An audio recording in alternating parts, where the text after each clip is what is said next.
Good morning, Chef. Good evening, Mallory. Oh no, I ruined it. You ruined it. It's over. It's over. Everything is wrong. We're gonna have to Look, I close made the a mistake. restaurant. I made a mistake. Okay. I'm sorry. I'm sorry. I'm sorry. I'm trying to apologize to I you. love Stop you. being- I love. We are recording at different times than normal. That's okay. Yes. Welcome back to Nobody Leaves. We are leading with confidence. We are leading with a vision. We have empathy. You know, we're trying to create the dream weave. I believe is something he was talking about. We're going to be talking about The Bear season 4 as we go later into the episode. But first of all, Chef, I would love to hear about how your week has been. Well, Chef, I think that we represent bisexual lighting right now, where you're very purple and I'm very like warm and cold here. It's interesting.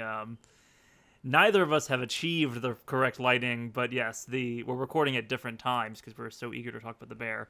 But otherwise, my week has been very simple, so I'll just throw it out there. I've been doing nothing but playing Death Stranding 2. Whoa. Is real good. It is Death Stranding 1, but with a lot of the fat cut, and I like that. It is the first Hideo Kojima game where I wish there were more cutscenes, which is a place I'm not used to.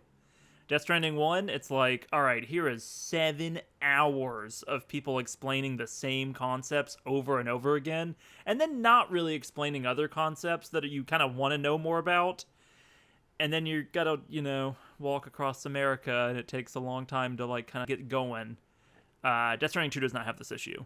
I'm cruising along. I'm in a cool, futuristic motorbike. I'm meeting weird, wacky characters. There's a character that constantly is rained on. That seems like a bummer. There's a character that came out of a gold sarcophagus from the land of the dead. Don't at me. It's weird. And she's Elle Fanning, who is a good actress who I'm familiar with. So yeah, it's interesting. But that's my week. Okay, this is crazy. For the the gays or the kind of non-gamer fans in the chat, to fill you in on Death Stranding, my understanding of this game is that it's walking, and you have to try not to drop. You're kind of carrying a big stack of plates on your back, and you have to kind of move the Wiimote so that you don't tip one way or the other and a little drop bit. Everything. I described it to my roommate as what if someone made QWOP but with the budget of $400 million, and that's kind of how it feels at times. It's I will say the first game was a lot more punishing about it, but essentially, yeah, you're trying to. It's the experience of your parents are making you take the groceries in to the house, and you're 10, and you're trying to do all of it in one trip. It's like that experience over and over again. It's all about it. It scratches that itch of I want to do this as efficiently as possible. Not because I don't like what I'm doing, but because I want to do it more. So if you get into the flow state with this game and you're like, I actually really like delivering packages to weird hologram people, then it just becomes this is one of those games where the more you give it, the more you take in, and and the second one's just really fun. It's here's a boomerang powered by your blood. You want to go fight ghosts? I'm like, yeah, I want to fight ghosts. Which is okay. So this is the thing. Nothing I've said is not true, by the way. Everything I've said so far is a thing in the game.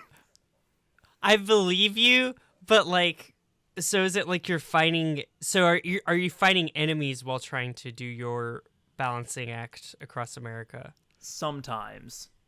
There are, in the first game they were called mules, in the second one they're just called bandits, but there are people who at one point were male men and male women like yourself, but they got too obsessed with the dopamine hit of doing a job well done, and so they become crazy and just try and steal your mail.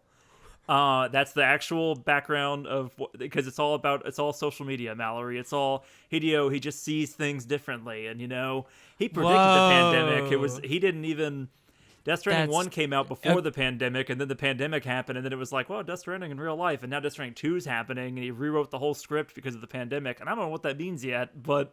Whoa. Is there an Elon in Elon's kind of the main character right now. Well, Like, as far as I can tell, Elon represented? Elon might be the president. There's a really... Death Stranding 2 opens up, and it's like, hey, here's your cute toddler, dead, maybe. And then it's like... Okay. Well, here now Thank it's God. like, yeah. Well, we'll see. Here's the cutest rendered baby I've ever seen in any 3D animation, anything. They're shot to death again, maybe.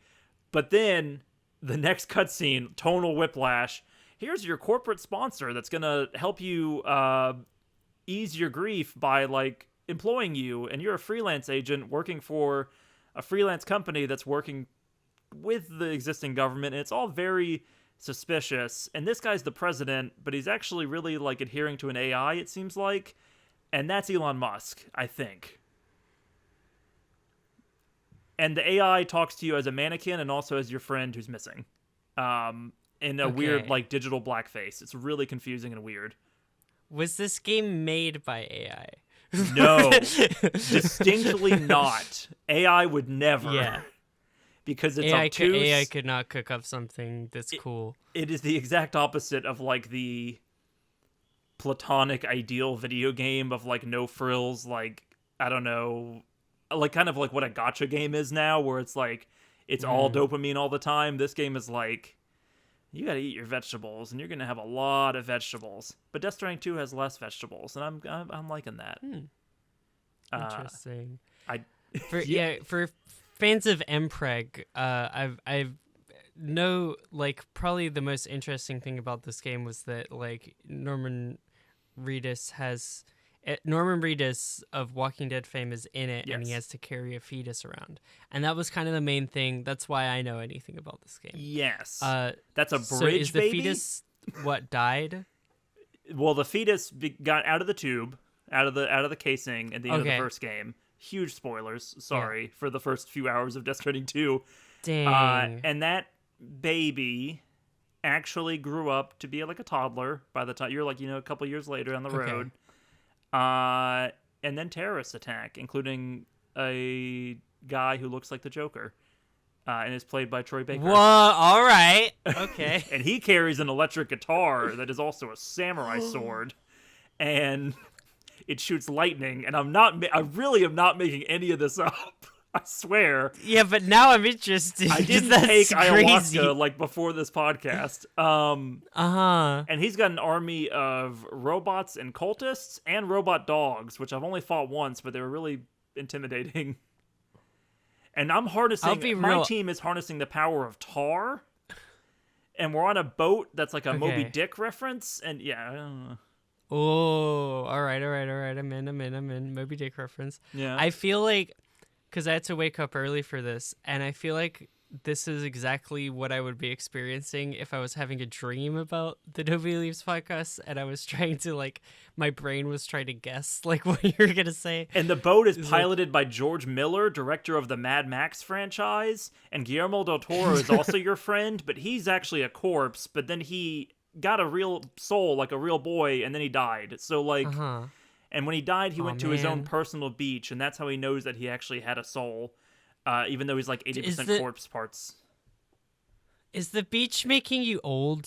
No. Is that Death Stranding? In fact, it's actually kind of making you immortal, I think.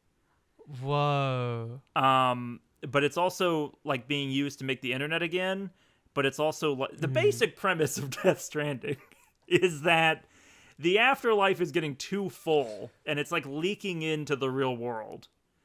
And that's bad. Okay. That's a bad thing. And it kind of bubbles up in tar and ghosts, and then that's a problem. They call them beached things. Death Stranding, by definition, like in the real world, is when a whale washes up on shore and can't get back to the ocean. That's basically what's happening with these ghosts in the game. Whoa. And also the rain does make you old. So to answer your question, kind of. The rain makes you... Rain makes it's called Timefall. And Leah Sadu except for her head, is almost entirely old. But then in the second game, there's a character that has rain that rejuvenates you and makes you young. So there's a lot going on. And her name It's is like Rainy. me looking at the me. That's not a joke either, I swear. This is me looking at the weather app and seeing the air quality index. That's the rain that makes you old, baby. It's really bad. The rain making you old is really bad. And so when you're if you get too old, you die. But if you wear a hoodie, you're like okay. But you're carrying your mail from place to place, and the rain's making that old. It's like rusting it out, and your like cool motorbike is getting rusted out. It's a problem. There are a lot of problems in the Death Stranding world. Could you get grapes and fermented grapes and make wine by the old rain? Probably.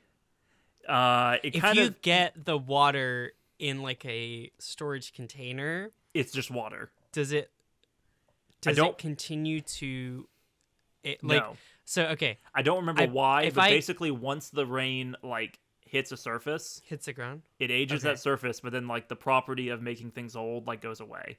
Because otherwise the world would be over. Like every piece of drinkable water would be turning you old. I guess because I thought, like, I was imagining it as, like, a corrosive element. Like, the longer you kept it in a container, it would just keep getting older. But, yeah, that's a good point, because it would just, like, destroy the earth, I guess. Now, these are questions that, like, you, a normal human, would ask, and I, a normal human, would ask. Those first 7 hours of cutscenes in the first game, they don't ask any of those questions, really, and you're just, like... Yeah. Instead, they're, like, talking about how important it is that the mail gets delivered, and it's like, I kind of got that idea immediately, but we're going to keep reiterating it. And also, your mom's the president, but also your sister. It's really, there's a lot going on. Your mom is your sister? Kind of. Your mom... Sam, so you're dodging the question. Your mom's soul is your sister, and her body is the president who's dying of cancer. It's the Ka and Ha, Mallory. Again, I'm not making any of this up. And I don't know why I remember all this. I feel like I'm having a stroke. I am too. I don't even know what... Okay, I don't feel like I'm more informed about the Death Stranding series, but other than, like, it's crazy. I guess that's really good, though. Like, honestly, we could use a little bit more craziness and originality and inventiveness in our media landscape. I think AI could never, is the short answer. We're not like Frankensteining together like other people's stolen work or whatever. Like no, that's like, Guillermo del Toro. He's Frankenstein, but also Pinocchio. Don't worry about it. But not to be confused with the guy whose soul is trapped in a doll. That's Doll Man. And he likes it when you play music on the music player, and you can throw him up in the air and bring him back with a string, and he'll be like your eye in the sky and like point out bandits for you. All this is real. Can I get a... Okay, the whole time I just want to know, like, can I get like a Norman Reedus check? Like, what's he doing? I was explaining to Sam this last week off air, but like Norman Reedus is one of those celebrities that has somehow conned me into rooting for him because I think, he's the common man. I don't know anything about his background. I know nothing about who he is. I'm just like, he's one of us. He's like John Bernthal if he couldn't act, but because John Bernthal is how I feel about that. Where every time he shows up, I'm like, John Bernthal. Speaking like a Boston accent and call me a motherfucker. Like, I love you. And then Norman Reedus is just like grunts and is in Ballerina most recently. Yeah, he's around. There's a video going viral right now of him talking about the creative process of Death Stranding. And he's like, and I don't know what's really going on. And like Hideo tries to explain it to me and I just don't. And then he gives me a doll and it says, "This is your child. Cry." And then I just have to hold the child and cry, and that's really funny. He's got a Keanu Reeves like energy to it, where it's like, does Keanu Reeves really know what's going on in all the scripts that he's in? At least back when he was like 20, probably not. But him being a little dopey and being a little blank slatey works in certain projects. And Norman Reedus, I think, is a good fit for Death Stranding in a weird way. Right, especially being like a video game protagonist. I think it's if he was trying to understand the story, I think it'd be hard. worse. Is basically how I feel about it. Yeah, that's great. Yeah, you can relate to his kind of perplexed looks. Because the character just happens. The character like is not mute, but is damn near mute in a lot of the first game, and just kind of like walks around going like, "Huh? What was that about? I don't understand." And that's kind of, that for like 80 hours. But by the end of the game, he's holding his surrogate child, and there's a rainbow, and all the other children ghosts like kind of float away, and I start crying, and I don't really understand why, but it is really good. And now he's in Australia. That's Death Stranding 2. Okay. Oh, Death Stranding. Okay, well, you've buried the lead here. Death Stranding 2 Outback. Yes. It starts now in Mexico, but then you go to Australia. Okay. Via the tar. That's cool. Via via plate gate. Plate gate. Mallory, we don't have time. All right. This could keep happening. You can keep asking me to like define these terms, and I can be like, yeah, they have dooms, they cry, and they see ghosts in their nightmares, or we can just move on. I feel like I'm tripping. This is so crazy.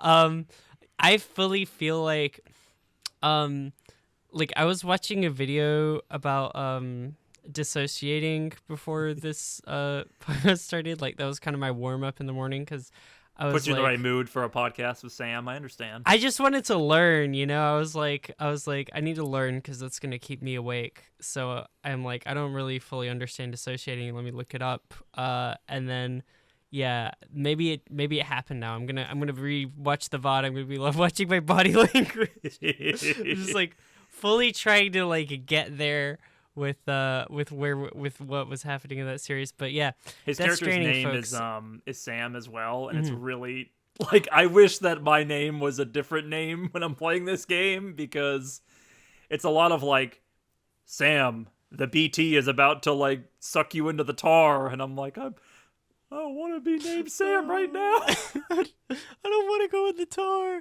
That's really funny.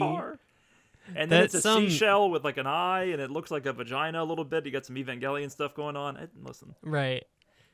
That reminds me. There's a Donkey classic where he's playing this game, and the protagonist's name is Jason, which is Heavy his Rain, name. probably. And he's playing it, and he's like the reason why this game is like it is the best is it just calls you what your actual name is, like Jason. He's like, yeah.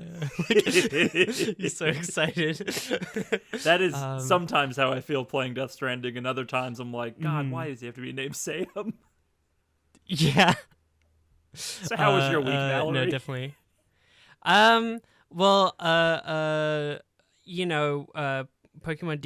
Pokemon TCG Pocket rolled out a new update. I've been playing this is an important one, I mean, I've because Pokemon TCG Pocket, I've been, obviously playing the whole time. Yes. I never mentioned it, but it's a very big part of my life.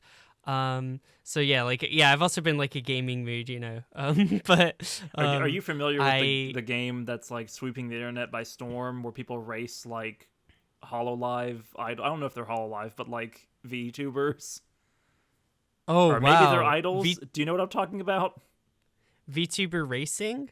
We'll talk about it next week. I'm sure you'll be obsessed with it next week. But continue. Okay. Yeah. I'll have 100 hours in it by next week. Exactly. No.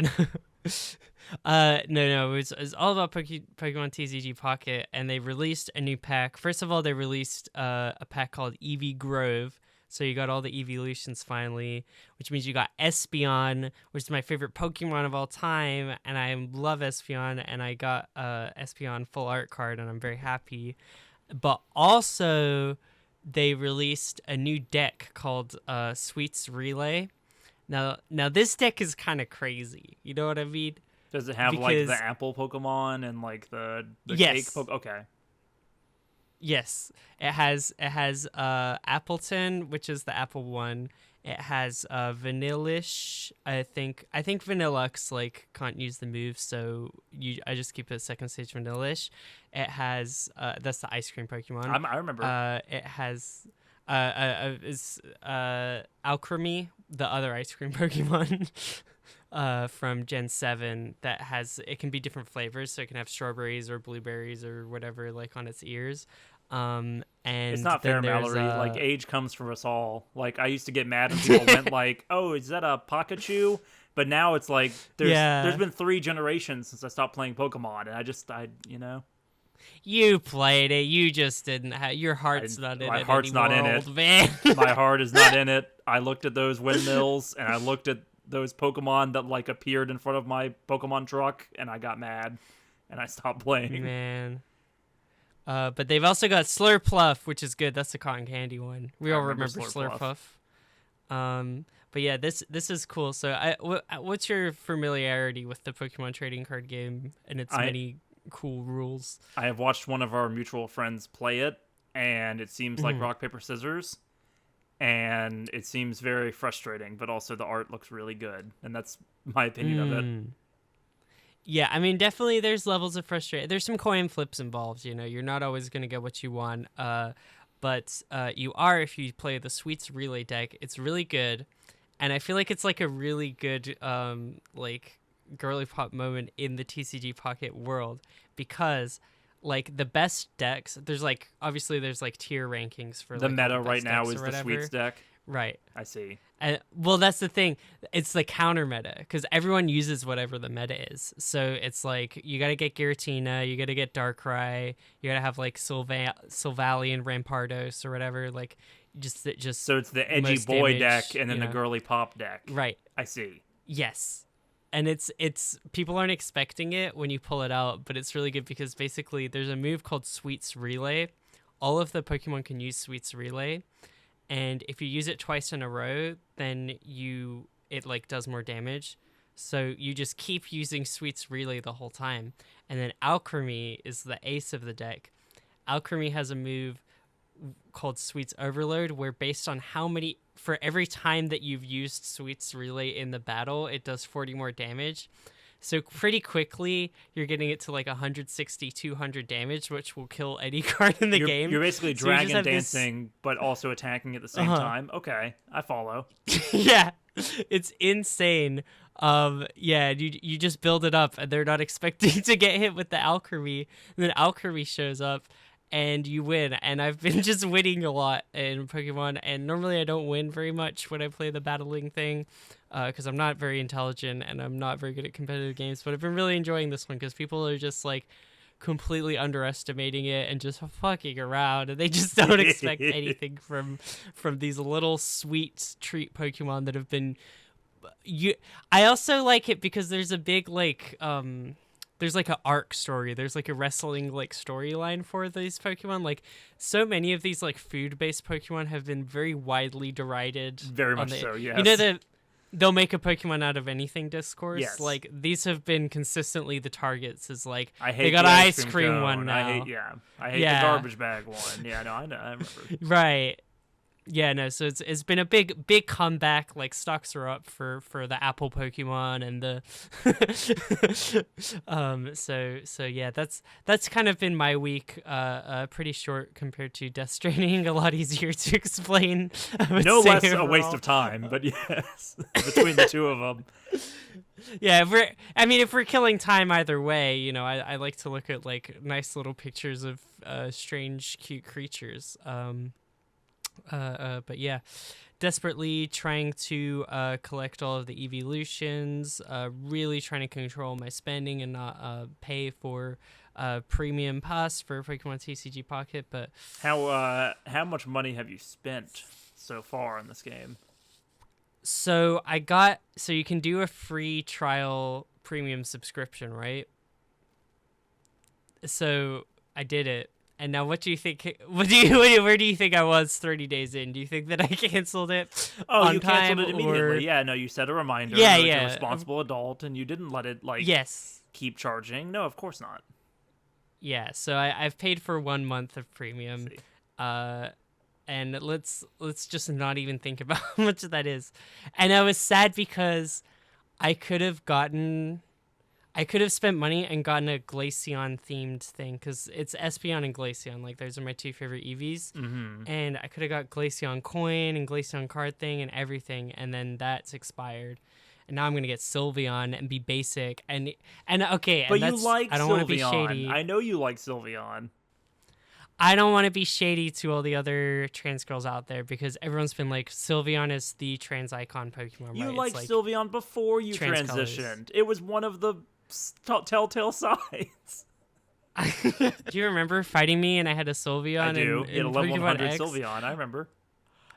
Wow. I don't. That's crazy. Okay. Well, like, of course I'm gonna get Sylveon, but then everyone who was trans was like, "Oh, Sylveon's the thing," and then I started being a contrarian, and I was like, "I'm gonna go back to my roots, which is Espeon," because that was like, as a kid, like, you know, when I wasn't out as trans, and I was like, I'm gonna choose Espeon, and my brother's gonna choose Umbreon because I like the girl one, but I didn't say that though. But yeah, I love Pokemon. That's the point. I understand. I think Pokemon... Oh, I can't reach it right now. I was going to pull up my Ditto. I think Pokemon is dumb, but it isn't, obviously. Oh, But it also is. You don't think that? No, I don't. It's the best. I do think I never want to play a Pokemon mobile game again after dedicating 2 years of college to Pokemon Go. Pokemon Go does fill me with some sense of like nihilism. I saw Pokemon Pokemon Go players yesterday at a gym I've been to, and I was like, "Aw, they're still going." It made me nostalgic. I was really trying to full Pokédex Pokemon Go. I have the begun to 151, which at the time was Really? really hard to do. There was an event Yeah, where the regionals were available, and I like spent 2 weeks just like running around trying to find them. Mm-hmm. Yeah, no, I know that I have the 151. I'm pretty sure Unknown is the only one that I don't have for Gen 2. Like, I've never been able to get Unknown. Mm-hmm. I was close in Gen 3 and 4, but yeah, like around Gen 5 it starts to like trail off, and it's just a data issue. Like, I just should like get a better phone plan probably, but I'm like, it's just so frustrating, and I don't know, man. It's I think my theory is that like trying to collect every Pokemon in the Pokédex is what can kill your joy for Pokemon, because we used to be on the same page about Pokemon, and then you got like a full living dex. I had a full living dex, but it's not like I dropped off at Sword and Shield. I dropped off at Sun and Moon because I couldn't walk more than 4 feet without someone stopping me and going, "Hey, do you want to find this secret? Well, here's the answer." And that was just the entire, like, there was no, I like exploring in Pokemon, and Pokemon Sun and Moon said, "You're not allowed." It said, "Hey, want to know about this route you're about to go down? Well, before you get excited to see things, let me just tell you what's all there." And it did that for like 20 hours, and I said, "I'm not playing this anymore." How far did you get? This is a big issue between us. This is a big rift in our friendship. I got 4 gyms in, or 4 trials in, I remember. Okay. And I really tried, and it just, like, you know what I liked about Gen 3, Mallory, is that you could get fucking lost in Gen 3, and that was kind of fun, because you just got to know the map better, as opposed to every character stopping and going, "Hey, dipshit, the gym is in the treehouse." It's like, okay, well, that's fine. It's have I told you my first experience playing Pokemon? This was Pokemon Ruby Gen 3, and I couldn't I played for hours and hours. Like, this is multiple days. The Team Magma base is hard to find. I know. No. This is like, you're gonna be like, "Mallory, are you okay?" You couldn't get to the first when you route. first start the game. I can get like the first route, because there's the hometown. It's like a straight line. It's like the hometown. There's a route. There's the professor's town, Forest or whatever it is. It's not Cindersnap, but and then another route to the top. You go to the top and you like talk to your rival or whatever. You go back down, and then you're You take a supposed to left. go left. Yes. 3 days of me not being able to find that left. That's Mallory, not a game design flaw. It That's isn't. just like, yeah, I'm just letting you know that, maybe some of us might like appreciate having our handheld every now and again, It was so much. but, It was so like. Yeah, no, it's. It was like, well, hey, do you like this? Is this still fun for you? Let's make sure it's not fun. And I was like, all right, well. Yeah, I get it. I think I just feel like X and Y was already that, and I didn't perceive as dramatic of an increase. I pushed through because I bought a 2DS. I guess.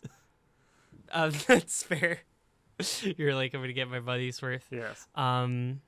Yeah, that makes sense. But listen, Sam, this isn't the video game podcast. We hate video games here. We're about real life. We're all about like, oh yeah. Okay, I got it. Okay. I can't bear this discussion about video games anymore. I can't bear it. I cannot bear having this discussion anymore. Did you have to look at a notebook for that? No, I remembered it. I used it. I would never write it down. But that's the easy one. This is the easiest title ever. I can't bear us not talking about it anymore. Why are you plugging a clock into the wall? Props are proving to be effective. Sam, this week we watched The Bear Season 4. This is a show that you introduced to me a few years ago, and we have now watched all 4 seasons. What do you think of the latest thing that Chef Carmy and his posse have had cooking? Well, Mallory, first of all, I'd like to give that transition a middling Chicago Tribune review. I found it redundant and white, just like you. The Bear is a special show. This conversation, I think, is primarily going to be about season 4, but let's just get it out there that seasons 1 and 2 of this show are stone cold classics, like in the TV canon forever. Some of my favorite television ever, some of my favorite characters ever. It feels like a family in the sense that, like, it's got, if you want to get parasocial about it, like, all the actors are lovely and seem to have lovely relationships. I love the creative team behind the show and listening to them be on interviews and podcasts and da-da-da-da-da and the making of it. And it's a very technically well-made show. It's a very well-written show by and large. It's about a subject matter that's both universally understood and mysterious and interesting, which is like the culinary chef, cook, restaurant world. We all gotta eat. We all go to restaurants. Not many of us know what it's like to be on the other side of the counter. And The Bear is really good. But I have some concerns and problems with that started in season 3 and continue into season 4, but we'll get into the weeds in a bit. Heard, Chef. Absolutely.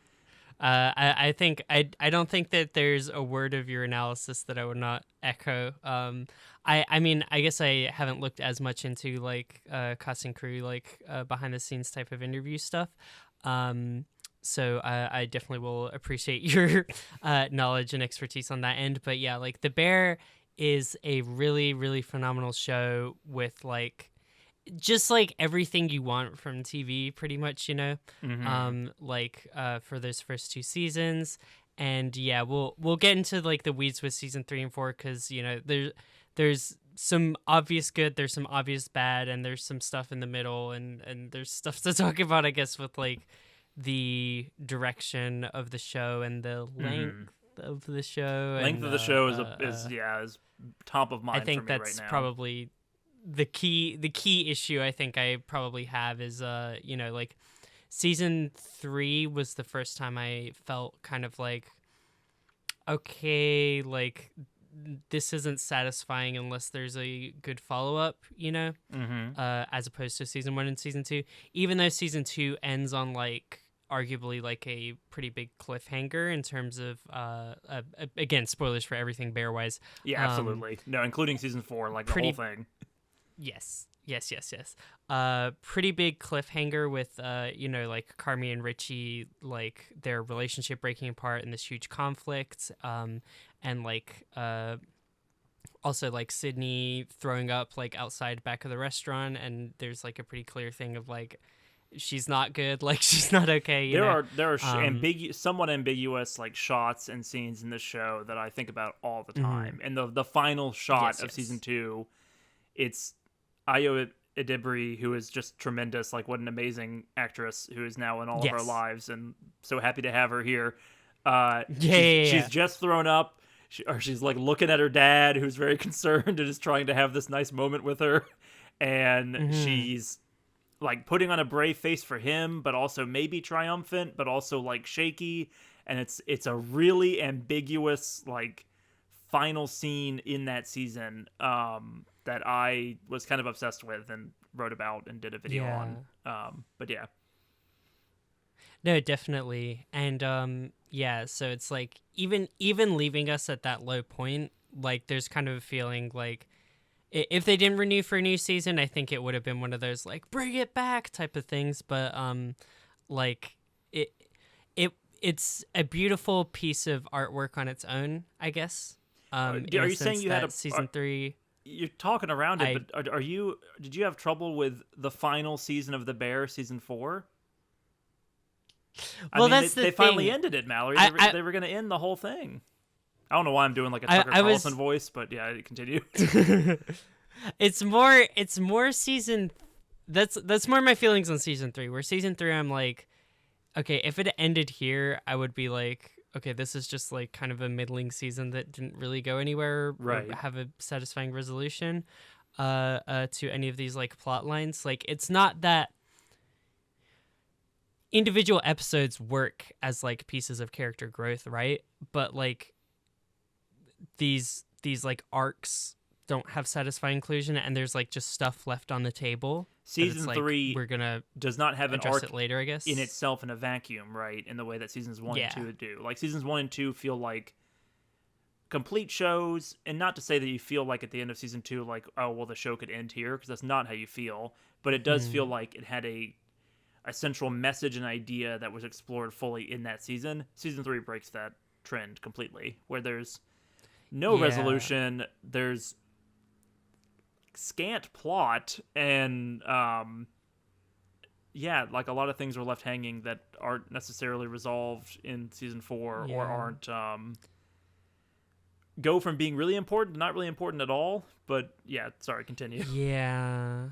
Yeah, no, totally. No, exactly what you said. And like I think that season 4, like there's good and bad. Like there's maybe a little bit more movement on some character development. Like that's another thing, is like I feel like a lot of like, and not to calm down, like, because here's the thing is like me watching this, I am enjoying myself and I am I'm enjoying the nearly show crying every like episode, part and to I'm just part. like grinning ear Yes, to ear watching some of the best acting and writing I've ever seen in a scene by scene totally. Yeah. basis.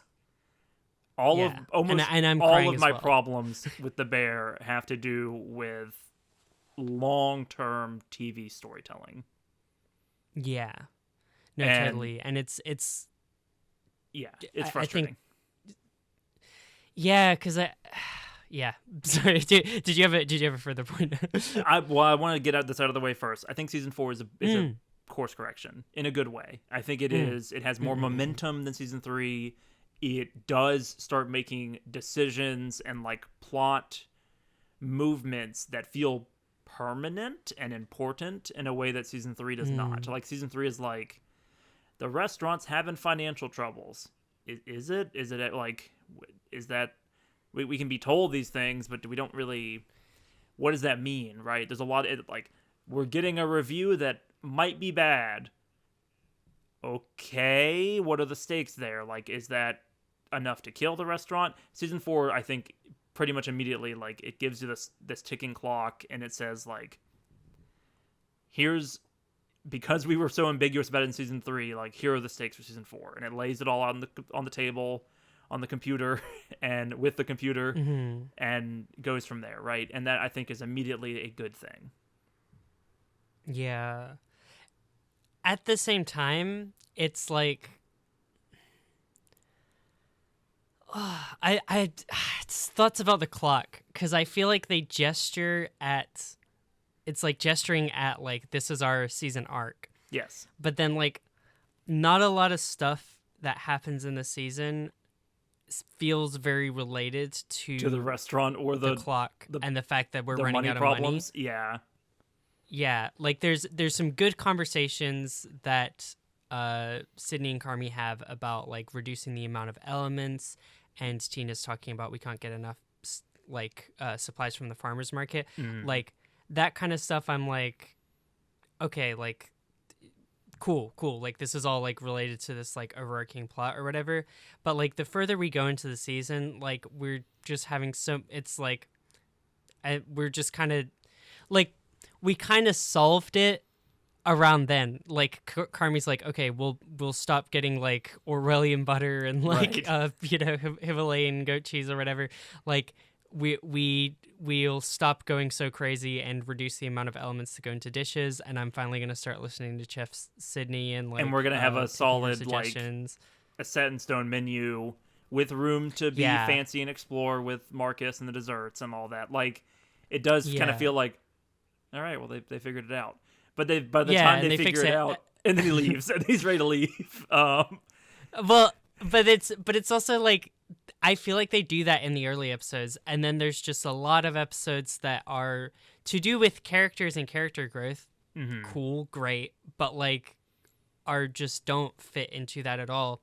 And then by the time you get to the last episode, or like even prior to the last episode, it's like we basically have the conclusion where a computer talks to Natalie and they're just like, yeah, like it looks good, and Marcus won Food and Wine's best new chef, and like we're able to keep the business going. And there's a lot of montages of like, lines like leveling out on graphs and right. Sticky notes becoming like, green instead of red, and yeah.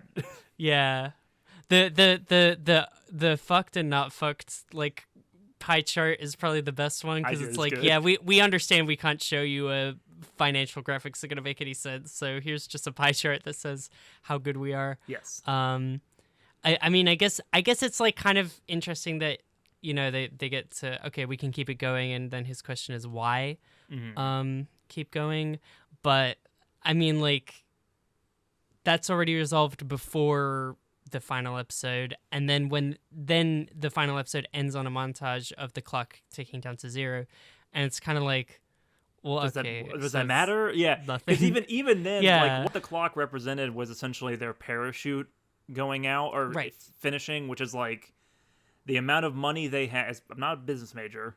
I don't have a business degree. Still in college mentally, even though I'm 28 this week. I didn't pay my electric bill a few weeks ago, and so being an adult's hard. So like the idea of a parachute is essentially like it's how much money do they have if everything stopped immediately, right? Like it's like operational costs. They have about 8 weeks of runway is the other metaphor that's often used. Like a plane needs runway to take off, right? And I think they use that metaphor in the first season as well, where they have like a day of runway because the restaurant is completely in financial disarray. So even like the ticking clock isn't that exciting because it's like, all right, well, even in the first episode, they're like, well, this is kind of good. Like 8 weeks of runway is not ideal. And computer, I went back and watched the scene, and computer does say essentially like, yes, but there's no growth, which means you're never going to get to the point where you can actually pay Uncle back and where the restaurant's stable enough to survive long term. That's kind of a nebulous concept to like put the stakes of a season on. And so then the show switches to character stakes, which are, I think, interesting and good. And there's like 2 central focuses of this season, which is Carmi and Sydney, right? There have been seasons that don't have a lot to do with these characters. These are the main focuses of this season. And people like Marcus or Richie or Tina or Sugar all kind of fade to the background. And it's a very Carmi, Sydney heavy season after a season of Carmi being this emotionally dead, like crazy person, and Sydney being stuck, which is a very frustrating place to watch a character, even if it is realistic or what have you. So that's I want to start with Carmi and Sydney. Yeah. Before we get that, just to, because I kind of don't want to go back to the money stakes thing. Yes. I think the thing that frustrated me was like with that ticking clock, like I feel like what it should represent and how you should feel those stakes is like anxiety about job security for the employees, which is like a good thing to like, you know, introduce into their emotional landscapes, you know? I It's a way to understand, introduce yeah, like drama we'll into a talk about drama the comedy focus show, on right? Yeah. right. We'll talk about the focus on Carmi and Sydney because I do think it's good, but it's like I think like you know we have a whole episode on season 3 about Tina and like her struggle to like find employment and how like significant like getting employed at the Bear was, and like having watched that you retroactively like realize how significant it is that she's like developed like, you know, a specialized skill now that she's like able to use And as like a sous chef. and on top of that, you recognize what's missing from the current Bear, which is Mikey, right? Like it reinforces the idea Yes. of like this person who's been dead the entire show, but who brought a certain heart and warmth that his little brother isn't necessarily bringing. Right, exactly. But yeah, like with that, it's like you understand like okay, Tina has a family and like her husband's like a doorman. He doesn't necessarily get paid super well, and she's like, you know, continuing to raise her son, who's like probably gonna be like Doesn't looking seem at, like the brightest you know, bulb from his brief appearance in right. season 1, but yes. Yeah, like you know, maybe he's gonna like need some level of support still, right? Like he's not an adult, and like it's like if her employment is threatened by like this like place she's working at going out of business, that's very significantly emotionally. And like even if you're not like you don't have to give all the focus to Tina to like give us scenes of Tina being like just looking at like job applications of like okay, I Right. got to keep my options open, or just like talking and being like, chef, like I need to know if this is going to work because like I need to know like if I'm going to be okay, like if I'm going to be able to keep providing for my family and stuff like that. And she's not the only character who should, I guess, be concerned about that, but like I just think there's not the feeling of like money anxiety, I guess, that like It's you not would enough to expect carry a and season, find right? relatable. Yeah, no, it as a Yeah. plot device for now really kind of 2 seasons. It doesn't really, in 3 if you want to go back to season 2, it doesn't work because there doesn't feel like there's any stakes in it, because obviously if the restaurant closes then the show's over. So like it's like Yeah. It's like, yeah, overly focused almost, I think, in like just like, oh no, our dream's gonna die, which is like important, but it's Sure. also like I think the Bear season 1 and especially was like so grounded in like the lives of these people and like season you know, 1 like, don't ruin our it thing. did feel like the restaurant was a second away from being like gone forever. Right. Yeah. I don't know, but yeah, that's my thoughts on like the just being frustrated that like it doesn't feel like they're using the money stakes that should be used, and maybe Well, that's gonna be it's a plot season device 5, until I it's guess, not, right? but- Like it's a plot device until Yeah. Richie wants to invite 3 new front of house people from Ever, right? It's a plot device until I guess Yeah. Luca's working here for free, just as a homie, Will Poulter's character. Like it's a plot device until it's not, right? But also, Yeah. I will say it did have one scene that kind of felt real, and it involves quietly becoming one of my favorite characters, which is Uncle Lee, where he's talking to his son who's never shown through like his door, and he's selling his house. And the show never says Uncle Lee is selling his house and downsizing because he's putting all of his money into Carmi's failed restaurant. But it's also, I'm saying Uncle Lee. Is Uncle Lee Bob Odenkirk, or is Uncle Lee Lee? Yes, Lee is Bob Odenkirk, the bad Uncle- dad. Jimmy. Jimmy? Thank you. I knew I was making that. I knew I was Yeah. getting things mixed up Yeah. somewhere. Jimmy, Uncle Jimmy, is downsizing his house because he's putting all of his investments into the Bear, which is ways that he Yeah. wouldn't do. And it never outright says that, but it's like that's clearly what's happening. And actually, I think it is Uncle Lee who tells Carmi that, and Carmi is shocked by that at the wedding. Yeah. there is a little bit of stakes that I appreciate, but yeah, it's just not.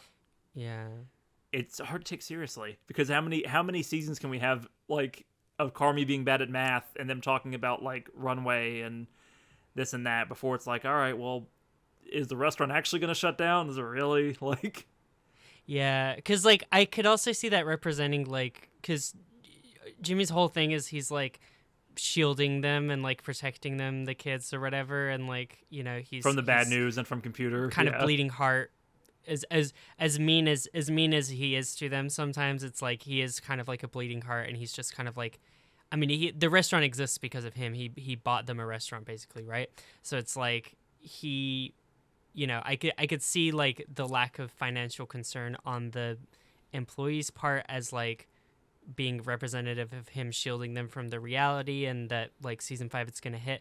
I guess it's just frustrating that we've gone for 3 seasons or 2 seasons now of what could be a really interesting plot device that would affect all characters and affect the vibe and mood, and is in that case, like best case scenario, it's like they were saving that so that they didn't like use that stuff yet until season 5, which is like, all right, I guess. Like I don't know. Yeah, it's like season 1's the beef, season 2 is building the bear, season 3 is how does the bear operate as a restaurant, and what's our first review going to be, and then season 4 is like, who gives a shit about that review? Like the stakes of season 3 are bullshit in a way that's really frustrating and annoying. And then season 4 is like, well, what's month 7 and 8 of the bear going to be like? And it's like, well, that's not exactly an interesting conversation. And I'm just gonna get this out of the way. Kind of wish the bear ended at season 3 and combined like the best parts of seasons 3 and 4 into like a season that's on par and has the same like plot momentum and character momentum of seasons 2 and 1. In an ideal world, like, absolutely, am I happy to have an extra 10 hours of the bear and now what sounds like it's gonna be an extra 20 hours because it just got renewed for season 5? Yes, of course. I could spend I could watch Evan Moss-Bachrach and Iowa Dibry and Carmi, whose name is escaping me at the moment. Gene or Alan White, what the hell is his name? Jeremy Allen White. I could watch those 3 actors in that alleyway screaming at each other for probably 5 hours. Like it is and watching one of them smoke a cigarette badly, and the two alphas fucking I can do it. Heads. I love it. I love this show. I love this show. Am I happy I'm going to get another season of it? Yes. Is this show going to be remembered in the television pantheon forever and always now? Probably not. Like, I think that ship has sailed. I think it could have been one of, or maybe the best 3-season television show ever, and now it's going to be like a pretty great, sometimes amazing, sometimes absolute television peak in moments as a 5-season or a 6-season show or whatever it ends up being. And that's kind of disappointing in a way. Yeah, no, it's definitely like a letdown in terms of like just I just think that season 1 and 2 are so efficient in storytelling, and so much is said by so little, and you get like these wider implications about like different characters, like you're able to just like skip and like just like give us these like things, and then like season 4 in particular feels like, okay, we have to like see all of these things happen, you know what I mean? And this is exemplified by, well, because you wanted to talk about Sarmines, but okay, I'll hear you with this. My least favorite episode in this season, the wedding one. Wow. And if you know me, that's crazy. Heartless bitch. What do you mean? That I love a wedding. But did we need story arcs and character revolution for Tiff and Frank? Did we need like, and I think no, but it's also really well done. That's my problem, right? It's like I don't need Frank in this show, but also in like maybe my favorite scene of the season. Like it's, I don't know. What's your favorite scene of the season? Because I might not like it. Under the table stuff. Like, I think it is very... I don't like it. Yeah, I'm sorry. I understand. And No, look, I you get know it. what it is? The fact It's that there's me getting 40 hung people up. under the table. Yeah. It's me getting hung up. It's not the amount of people under the table. It's just like, to me, it's the usage of characters and the selection of like who appears. Mm-hmm. There's, by my count, the only new character that we have not literally seen the actor on screen before, Is in like a previous season, Brie is Larson? Francie Fack. Yeah. Yeah, is Francie fucking Fack. Yeah. And we can talk about her. Francie But it's like she is the only character, and like I'm interested. I'm like, cool, you know. Everyone else is like a character that we've met before in some way. We're resolving the Ted Fack character arc with Claire's friend Kelly, I believe. Yeah. It's like we have to bring back all these people, and like some of them, like, yeah, it makes sense, and like I'm not mad at Ted Fack and Kelly having a cameo, you know. Sure. I'm not necessarily mad. Like the scene of him saying "I love you" is like not my least favorite, or not my like least favorite part of the episode, but like I think the thing about it is it's set up to parallel fishes in a lot of ways, Mm-hmm. and I think that it's kind of doing, like, if you're supposed to be surprised by anything in the episode, it's that it goes well, I guess. It's a right? subversion, right? It's Where, like- yeah, the mega episode of this season, there is no everything falls apart episode this season, which has been a bare standard. Like, it just doesn't happen. The Yeah. shoe never drops. Like, even the finale of the season is, while stressful, is like essentially like a group hug. So it Right. which you would think would be make it a finale season. But yeah, the wedding, I struggle with it, right? And I struggle with this whole back half of this show where I'm really enjoying it while I'm watching it. I love Carmi and Uncle Lee, Bob Odenkirk. I love them fucking sneaking some Nicorette gum and having I a like heart it. to I like heart. it. And the realization that he actually became kind of friends with Mikey and what that means, and like that recontextualizes fishes in a very interesting way. And I like Richie talking about being in the sand in the Zen garden with Uncle Jimmy, and I like Sugar like reconnecting with her enemy friend after she's kind of had some time apart, and it's kind of sweet in a weird way. Her ex in multiple ways. Mallory, you got your lesbian once again. Another episode. finally toxic Yuri and the bear. So this is Finally. this is the main good thing. This is the main good thing about it, is that they're just exes. I'm gonna get stuck on that. I'm gonna get stuck on that. You're making a point. No. Well, so in the past, one of my favorite things about the bear is how unexpectedly, or the unexpected places where like magic is found, right? Maybe my favorite scene of the entirety of season 2 is between Pete and the mom, because it comes out of nowhere. Donna, because it comes out of nowhere, and it's so well acted and written, where it takes a character that I had no thoughts about. Pete is like a wet blanket. He's just a punching bag in the whole first 2 seasons.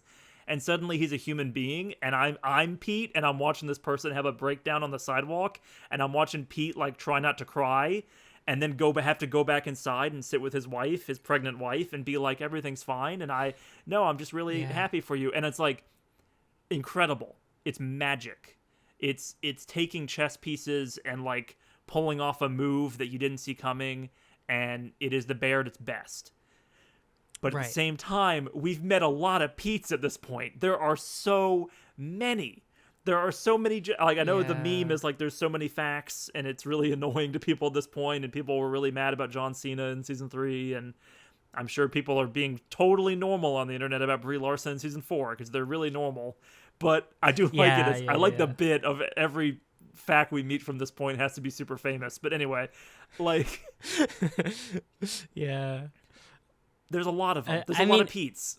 Yeah. Like, that's the thing. It's like, I think that, like, it's highlights the difference from season 2, where it's like, that's so skillful. is like you get two characters together who you've never seen directly interact, like Pete's at the table in Fishes, but like he doesn't say anything, right? Right.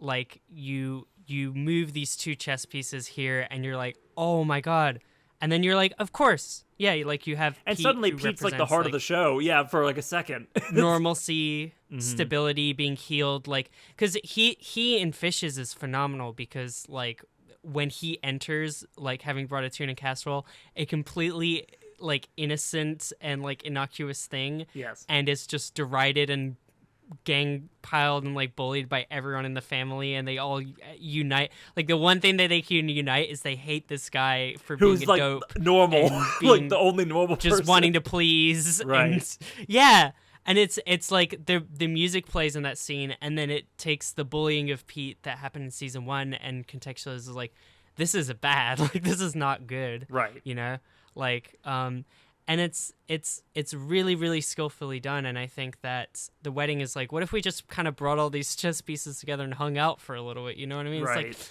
like we have 5 new characters in Fishes is the thing.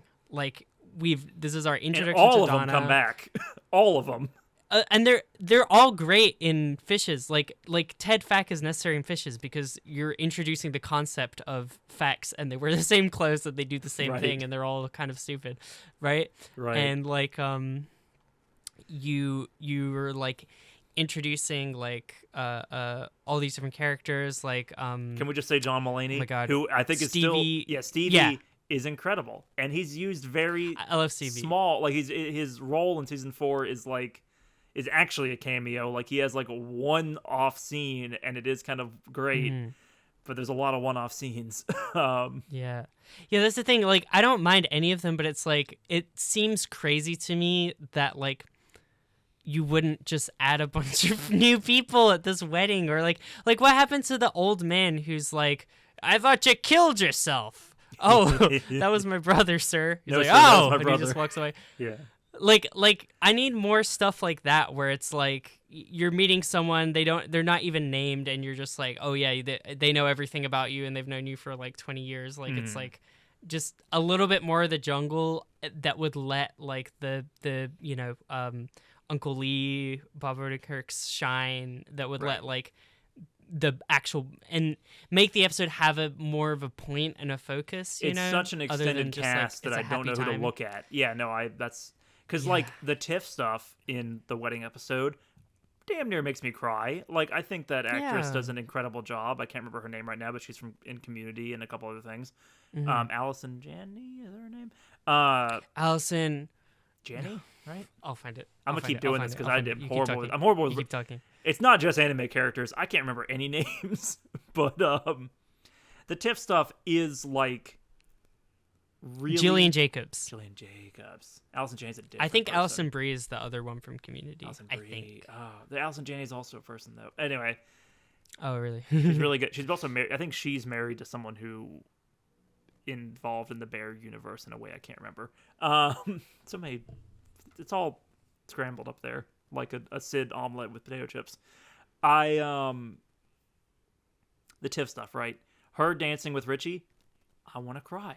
It's really well shot. It's really well acted. It's beautiful. It's great character writing. It's really human and impressionistic and beautifully written and beautifully shot, and the music and everything else.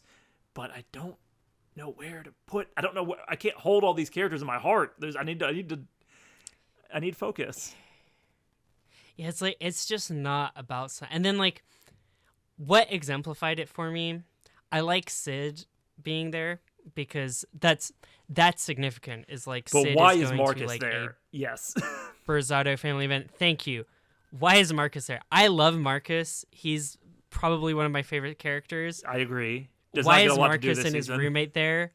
Yes. Why did we have a one-off joke about is his Chester- roommate? I guess. Why don't I don't Like, need did to his know that roommate- Chester has beef with Frank, but not Frank's mother? I don't Yeah. need to know this. Like, get Yeah, it out it's of like here. it's like I guess it's a one-off joke about like, oh, I fucked your mom or whatever, and then like he leaves and Marcus has 0 scenes at the wedding. He's just under like, the it's table. just- there's it's a 'cause scene- we want there's a every scene of- member of the cast except for Tina, I guess, to be under this goddamn table. Yeah, fuck Tina, right? Like it's like at And that point Ibrahim. it's like you're at that point if you're not at the wedding, you've been specifically excluded. It's like, yeah, Tina and Abraham, like, do whatever you want. You know, I think it's just and like this is Tiff. It's like, I don't know. I just wish it was more like we're just. It's important, right? Like, Because it's important to Richie. Yeah. And Richie is a main character. Like the show, the heart and soul of the show is Carmi, Sid, Richie. At the end of the day, like those are the three main characters, right? And this is an important Richie episode.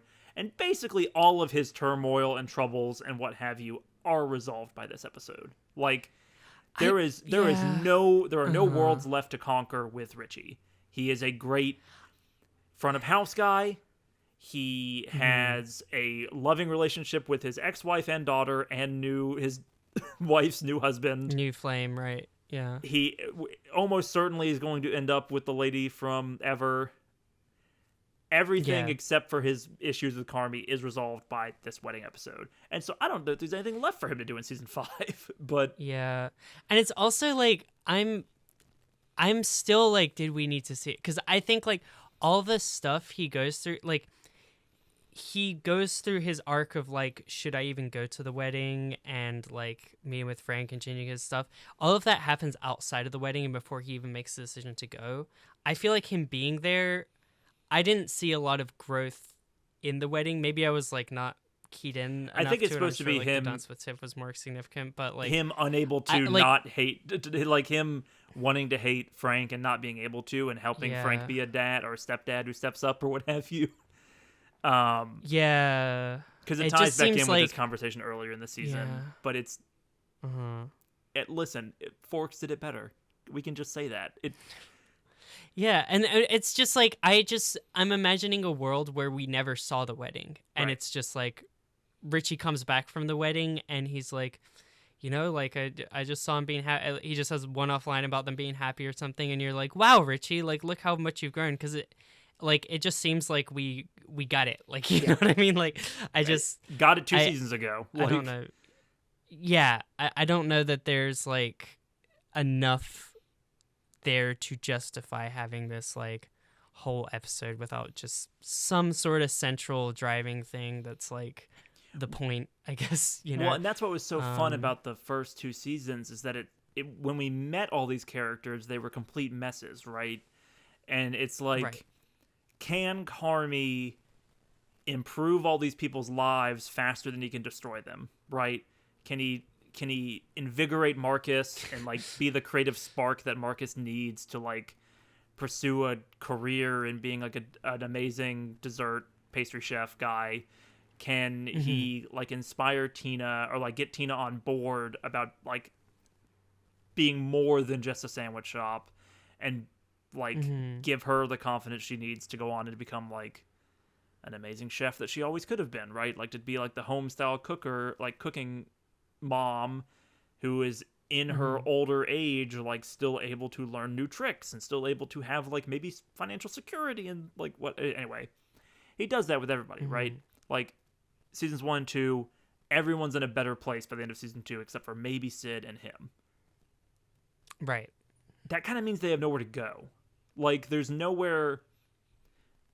We deepened our understanding of these characters in season 3, especially Tina. But Tina's kind of like, will Tina get the pasta made in 2 minutes instead of 2 minutes and 45 seconds? Not that compelling, right? Compared to will Tina and then they just feel like she has a family in this restaurant. They literally just Michael's Secret stuff it. They're just like, yeah, like the magic was inside you the whole time. It's like, all right. Like, I don't know, man.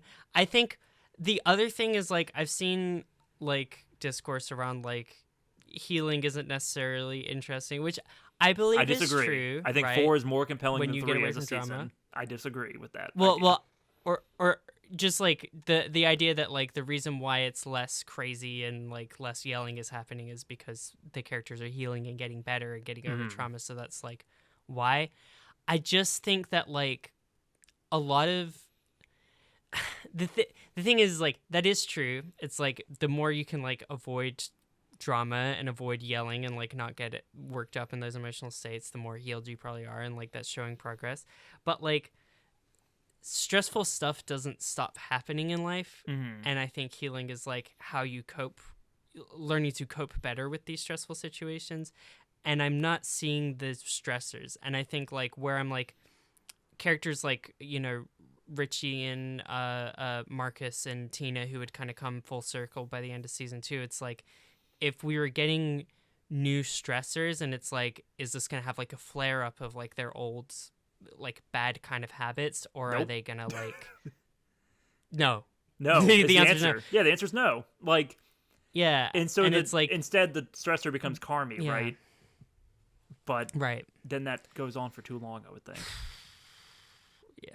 Anyway, let's talk about we've been very negative. I cut you off talking about it like way earlier because I wanted to talk about the stupid clock. But Carmi and Sydney's arcs in this season, because I would say, for me, like if there are highlights to be found, like it's definitely there. Particularly, I really appreciated like the increased Sydney focus this season. Like I felt like we were missing. It's what we've been waiting for a while. We're gonna have a Okay. fight. You don't like the wedding episode. I don't love the Sydney sleepover episode. Mm-hmm. I love it as The haircut episode. the haircut, yeah, like her hanging out and Yeah. babysitting is probably a better term. I don't like the babysitting episode very much. I think the will she won't she of going with Chef Lame Adam guy or the bear, I think just gets dragged on for too long. And I think that's not a fault of the actress. I think it's just the fact that this plot is one of the big mysteries of season 3 that doesn't get resolved by the time that season kind of ends, I guess. And then in season 4, I think it takes way too long to get there. It's not compelling to watch a character not make a phone call for 8 episodes of television, or probably closer to like 14 episodes of television. I think you needed to pick your season that you were going to do that. Because, like, if you compare it to, like, because just this, like, jogged my memory about it, because it's, like, also a character not making a phone call is, like, Carmi to Claire. Mm-hmm. I like that Carmi, 100% for agree. season 3, does not consider talking to Claire, because he's just like, I gotta be Carmi, I gotta keep running down my little narrow tube and, like, not, No, she, like, haunts and everyone that season. It's really... like, yes. interesting, but also it's another problem with season 3 is like all these things are just like hanging around, not resolving. Yeah. But it's like one of the things I'm like, okay, if you're gonna have 5 seasons of The Bear, like season 3, just like characters, like anytime they bring up Claire and say like you didn't call her, he's like, no, I didn't call her, and like the fuck, man, and he's just like staring off in the distance. It's like that to me is better, because then season 4 is the season where he's reconnecting with Claire, and it's like there's more of a division there. I think the difference for me is that it happens with that. Yeah. It happens 3 episodes in, not like 7. Yeah. Like I'm comparing like Claire and Carmi thing versus like Adam and Sydney is just like, I wish that they picked their season to do this. Like, am I gonna go to the other like place or not? You know 100%. What I mean? 100%. And if it was like episode 1 to 9 of season 3, like, or I mean season 4, or it was episode 1 to 9 of season 3, like, I feel like it would be much more finale ended compelling. with Sid getting that offer, like at the exactly. graveyard dinner, I would have way less problems with it, right? But she's already like being courted like halfway through that season. It just takes forever, right? Yeah. Like it doesn't feel like a plot point for the next season. It feels like a season 3 plot point that's just carried over and dragged out to an unrealistic degree, where she won't sign the DocuSign, and they've been operating for 6 months, and it's like, Sydney, like, what are you doing? Like, it makes sense that Carmi would let that go, but it's bizarre that Sugar does. Like, it feels exactly unrealistic and annoying. And we never get the interesting thing, which is like I guess in the finale, right, it's like we finally have the thing of Carmi and Sydney talking about it, but by that point she's already chosen to remain at the Bear, right? So there's nothing interesting there, and Carmi's already kind of forgiven her for it. Her blow up too, like, I think, is like, I like that it's like an arc of microaggressions with the guy, right? That he is like kind of racist and kind of like artistically bankrupt and not very interesting as a person. We're gonna get an Afro-Caribbean vibe in here. Yeah, I'm and just like, I please think we're stop, never- please stop. Yeah, I love that she plays Mozart and he's sitting there playing like Run DMC or whatever he's playing. Like, Yeah, which the Mozart honestly feels like a very passive-aggressive Sydney 100%. move, like in the best version of it. It's so funny. 100%. And like on paper, that guy did nothing wrong, and he's getting really like fucked over by Sid. But it is like Yeah. I buy into the emotional arc of like it's just not the right vibe. Like he is. I actually low key favorite Carmi moment of the season is him just going, yeah, I smoke him. Like he's like not a good chef, or he's okay. Like, but all that being said, it just takes it. Yeah, like you made a great point, which is we kind of already have the resolution of that plot before it comes up with Carmi and Sydney in a way, and it's like just bizarre choices in terms of like when there is drama on the table, it's like kind of left to fester and then resolve weirdly fast. Yeah, and we keep teasing it. Like there's moments where it like almost comes up with Richie and it almost comes up with Sugar and it almost comes up with Jimmy, and she never like says the thing, and it's like. Imagine if Sugar was the only one, because like in season 1, Sydney and Sugar have this kind of bond, right? Right. Like it would be cool if she had this blow up argument with Sugar, or Jimmy. It doesn't have to be a screaming argument. Yeah, exactly.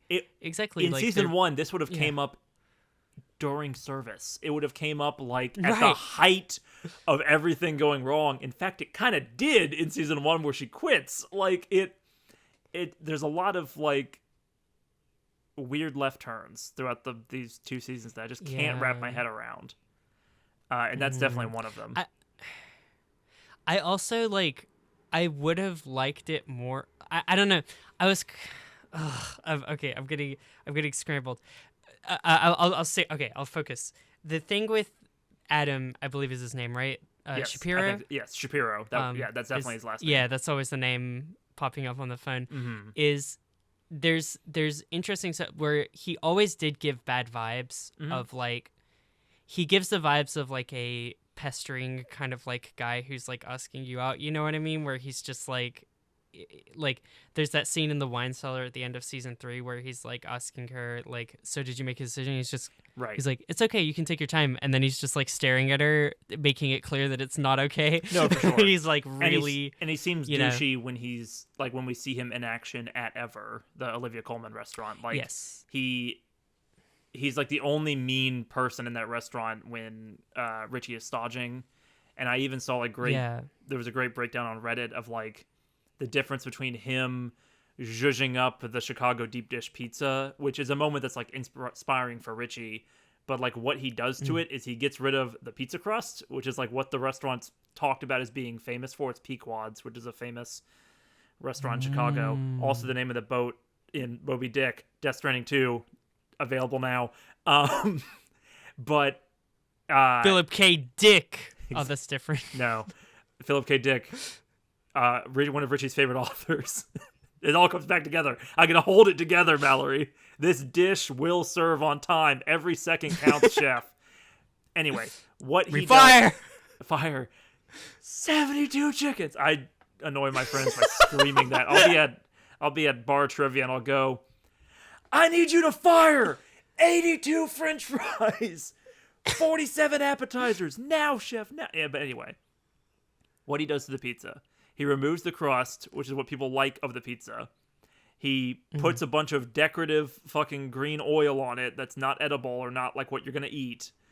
And then he serves it. And it's like what Carmi does with the bear sandwich is he cuts it up and makes it into shareable pieces for the entire table and gives it some au jus. Like he adds to it without taking away what was special about it, right?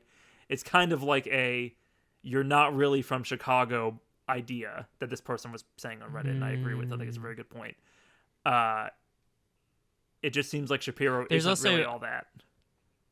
There's also a Smudge arc where his appearance in Ever is like screaming like and being really mad about the Smudge, and then there's like a slight like jab that Luca makes at him in the season 3 finale about like a smudge, and he's like, oh, a smudge joke, great. And it's like, oh, so he's like known for leaving smudges. And then it's like, oh, like it's like, oh, he maybe like was the one, because nobody owned up to the smudge. It's and either it's he like, was the maybe smudger one. or he's known for being super anal in a way that's really annoying Yeah. and not helpful, right? Yeah. I always took it. It's I always, also my impression of that was always yeah. that Richie was the one who made the smudge, and that the rest of the staff were covering Oh, really? for him because they like him. But they leave it ambiguous. I see. So I like that's always been my interpretation of it. Yeah, definitely. I like there's also a thing in season 3, episode 1. This is like me having rewatched all 4 seasons of this show, Yes, like you- coming at it, but it's like Yes, the disciple has become the master. You now have the bare knowledge, and I'm definitely relying it's on like you. There's a scene where it shows Carmi, Luca, and Shapiro are like all in a line, like working at the same restaurant, and it's the scene where like Carmi's being like critical towards Luca and like starting to like externalize these kind of like abusive tendencies that he learned from like the thick rim glasses guy from So it's Community. either he learned it from Joel McHale, or he is like, because his mom. Olivia Colman also seems kind of mean in that scene. It's like ambiguous. Like, I think there is a certain amount of like Well, mean you have to be, but yeah, go ahead.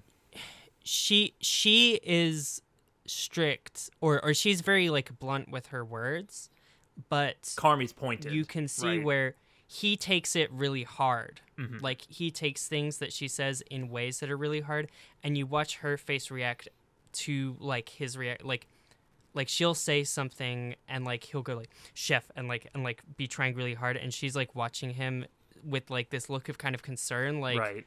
that's not like I'm just kind of like saying this like objectively to improve your dish. I'm not And I trying to cut be, you like, off, harsh but and yeah, there's critical. definitely some Donna to that, right? And his reaction. Yeah, for sure. And then when he's being mean to Luca, like she like is like chef's quiet. Like she shuts it down pretty quickly. She's like, that's like the thing that he does all throughout like season 1 and 2, where he's like not okay, chef. What are you doing? You're too slow.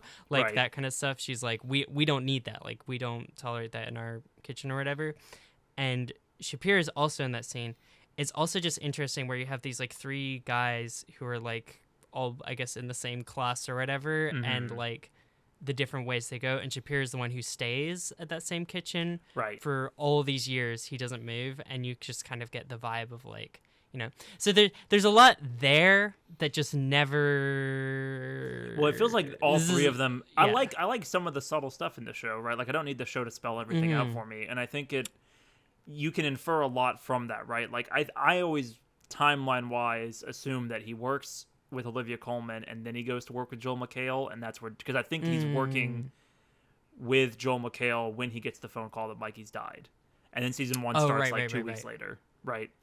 But it's like Carmi continues down this destructive path of like being associated with or working with assholes, right? Or like only taking like beatings in the culinary world, but living Yeah. on the dream of one day going to start the restaurant with Mikey, right? That then gets cut short. Luca, it seems like, kind of checks out. Like his conversation with Marcus is kind of sad when we meet him in Copenhagen, where it's like, there was a chef who was way better than me, Carmi, and I never got better than him, but I got better. But now Luca always feels kind of aimless to me, and now he's been bumming around Chicago, and now he's a stage at the Bear, which doesn't make much sense. And then Carmi, is a train wreck. Like all 3 of them, I think. No one is Olivia Colman. No one's Chef Terry by the end of this, or becoming Chef Terry, except for maybe Sydney. Yeah. I guess I had a more optimistic interpretation of Luca, which is why I really didn't like him moving to the Bear and staging there, or even his appearance in season. I mean, like I like him, but I don't need Chester. No, okay. I don't need Chester. Yeah. I like him a lot. I really, really like him. I like him in the Honeydew episode with Marcus. It's one of my favorite episodes. And I think that like when he talks, I don't have as much of a sad interpretation. I'm like, he stopped this rat race of trying to be the best, and now he's like somewhere that's peaceful, measured. There's like something about desserts where it's like we're not like doing like the rush everything of like the restaurant or whatever. We're being precise. We're doing a bunch of work, but like we're taking it slow. We have like a lot of time, and it's like I'm just happy and content in my little corner, like making these beautiful desserts. Like, I kind of like that, and it gets kind of like It gets muddled. I feel like him giving it up makes it closer to your interpretation because also, I'm like, I kind of liked him there. It seems so. He's in Chicago for vague reasons, and he mentions his family and this and that, and it's like there's meat on that bone, but also I don't want to know. I don't need to know about Luca's background. I'm full. I don't want an episode. I don't want a Luca episode. I'm full. You can just fucking leave it Terry, there. That's perfect. Like that is my like main criticism of The Bear is reusing characters and bringing people back. I think Luca and Terry were two characters that I loved in season 2 because they're just so at the periphery, and they're like these. They kind of like spout kind of some wise words towards like Marcus and towards Richie. Like, I would be content. And I love Olivia Colman, and she's amazing, and she's the best. I rewatched the peeling mushroom scene and almost cried before this podcast. Like, I never need to see her in The Bear again. Yes. And I really did not like the ending of season 3, in especially the party, where it's the same thing that I don't like about the wedding, where it's just a collection of characters that were important to the TV show, as opposed to like a assortment of people that feels like would more realistically come out of the none of the minor characters from the Ever Dinner are there, but Tina's there, and like Ibrahim's there, and Luca's there, and Terry's there, and they're there because they're in the show. The Ever characters are there because, or at least Richie's flame, whose name I can't remember, is there. She's there. Yeah. And I think Garrett is there, the other guy. I don't. But I can't quite remember. Shapiro's but like, definitely even not, if he's there, right, I just want. Telling. I want more characters that I've never met. Like, I want the party episode with Carmi and like Claire in season 2, where it's like there's just a bunch of strangers. We'd never need to see him again, you know. But like, why is it? Why are it just feels like this thing where like. It's like this dissonance with reality. Like, why are the characters that we as the audience know about always the center of everything? In a show that used to be so true to life, right? Like when Fack was a character for 2 episodes of a however many episode long season, like a whole season. It was like, oh, he's the funny, quirky mechanic guy, and like he's interesting in some ways, and it's like I like Maddie Madison, and it's like it's fun, but then it's like. I've got too many facts. I can't hold all these facts. Like I'm dropping facts left and right here. Chester served a role. Chester had a funny little moment in season 1. He could have just never been a person again, but he's around. Yeah. Yes. And in season 2, he's used, I think, exactly how I would want him to use, where he says goodbye to Marcus at the airport, and it makes sense because this is the only character that we know of, like, Marcus's life. Yeah. Outside of like his mom and like his elusive like dad and brother. His brother never gets mentioned again, but he mentions he has a brother at one point. But yeah, like it makes sense that he would see him off at the airport because he's his roommate, and he shows up to friends and family, and him and Ted Fack are in the kitchen. They get kicked out, and it's like that's exactly how much Chester we need, and that's exactly how much Ted Fack we need. That's how I feel about Stevie. Like, I don't mind Stevie in season 4 because Stevie, it's a callback to the bit. The bit's really funny with the trading cards and the Facks being bad businessmen. Yes. And then just having a new version of that, but involving Pete and kind of like changing it just enough.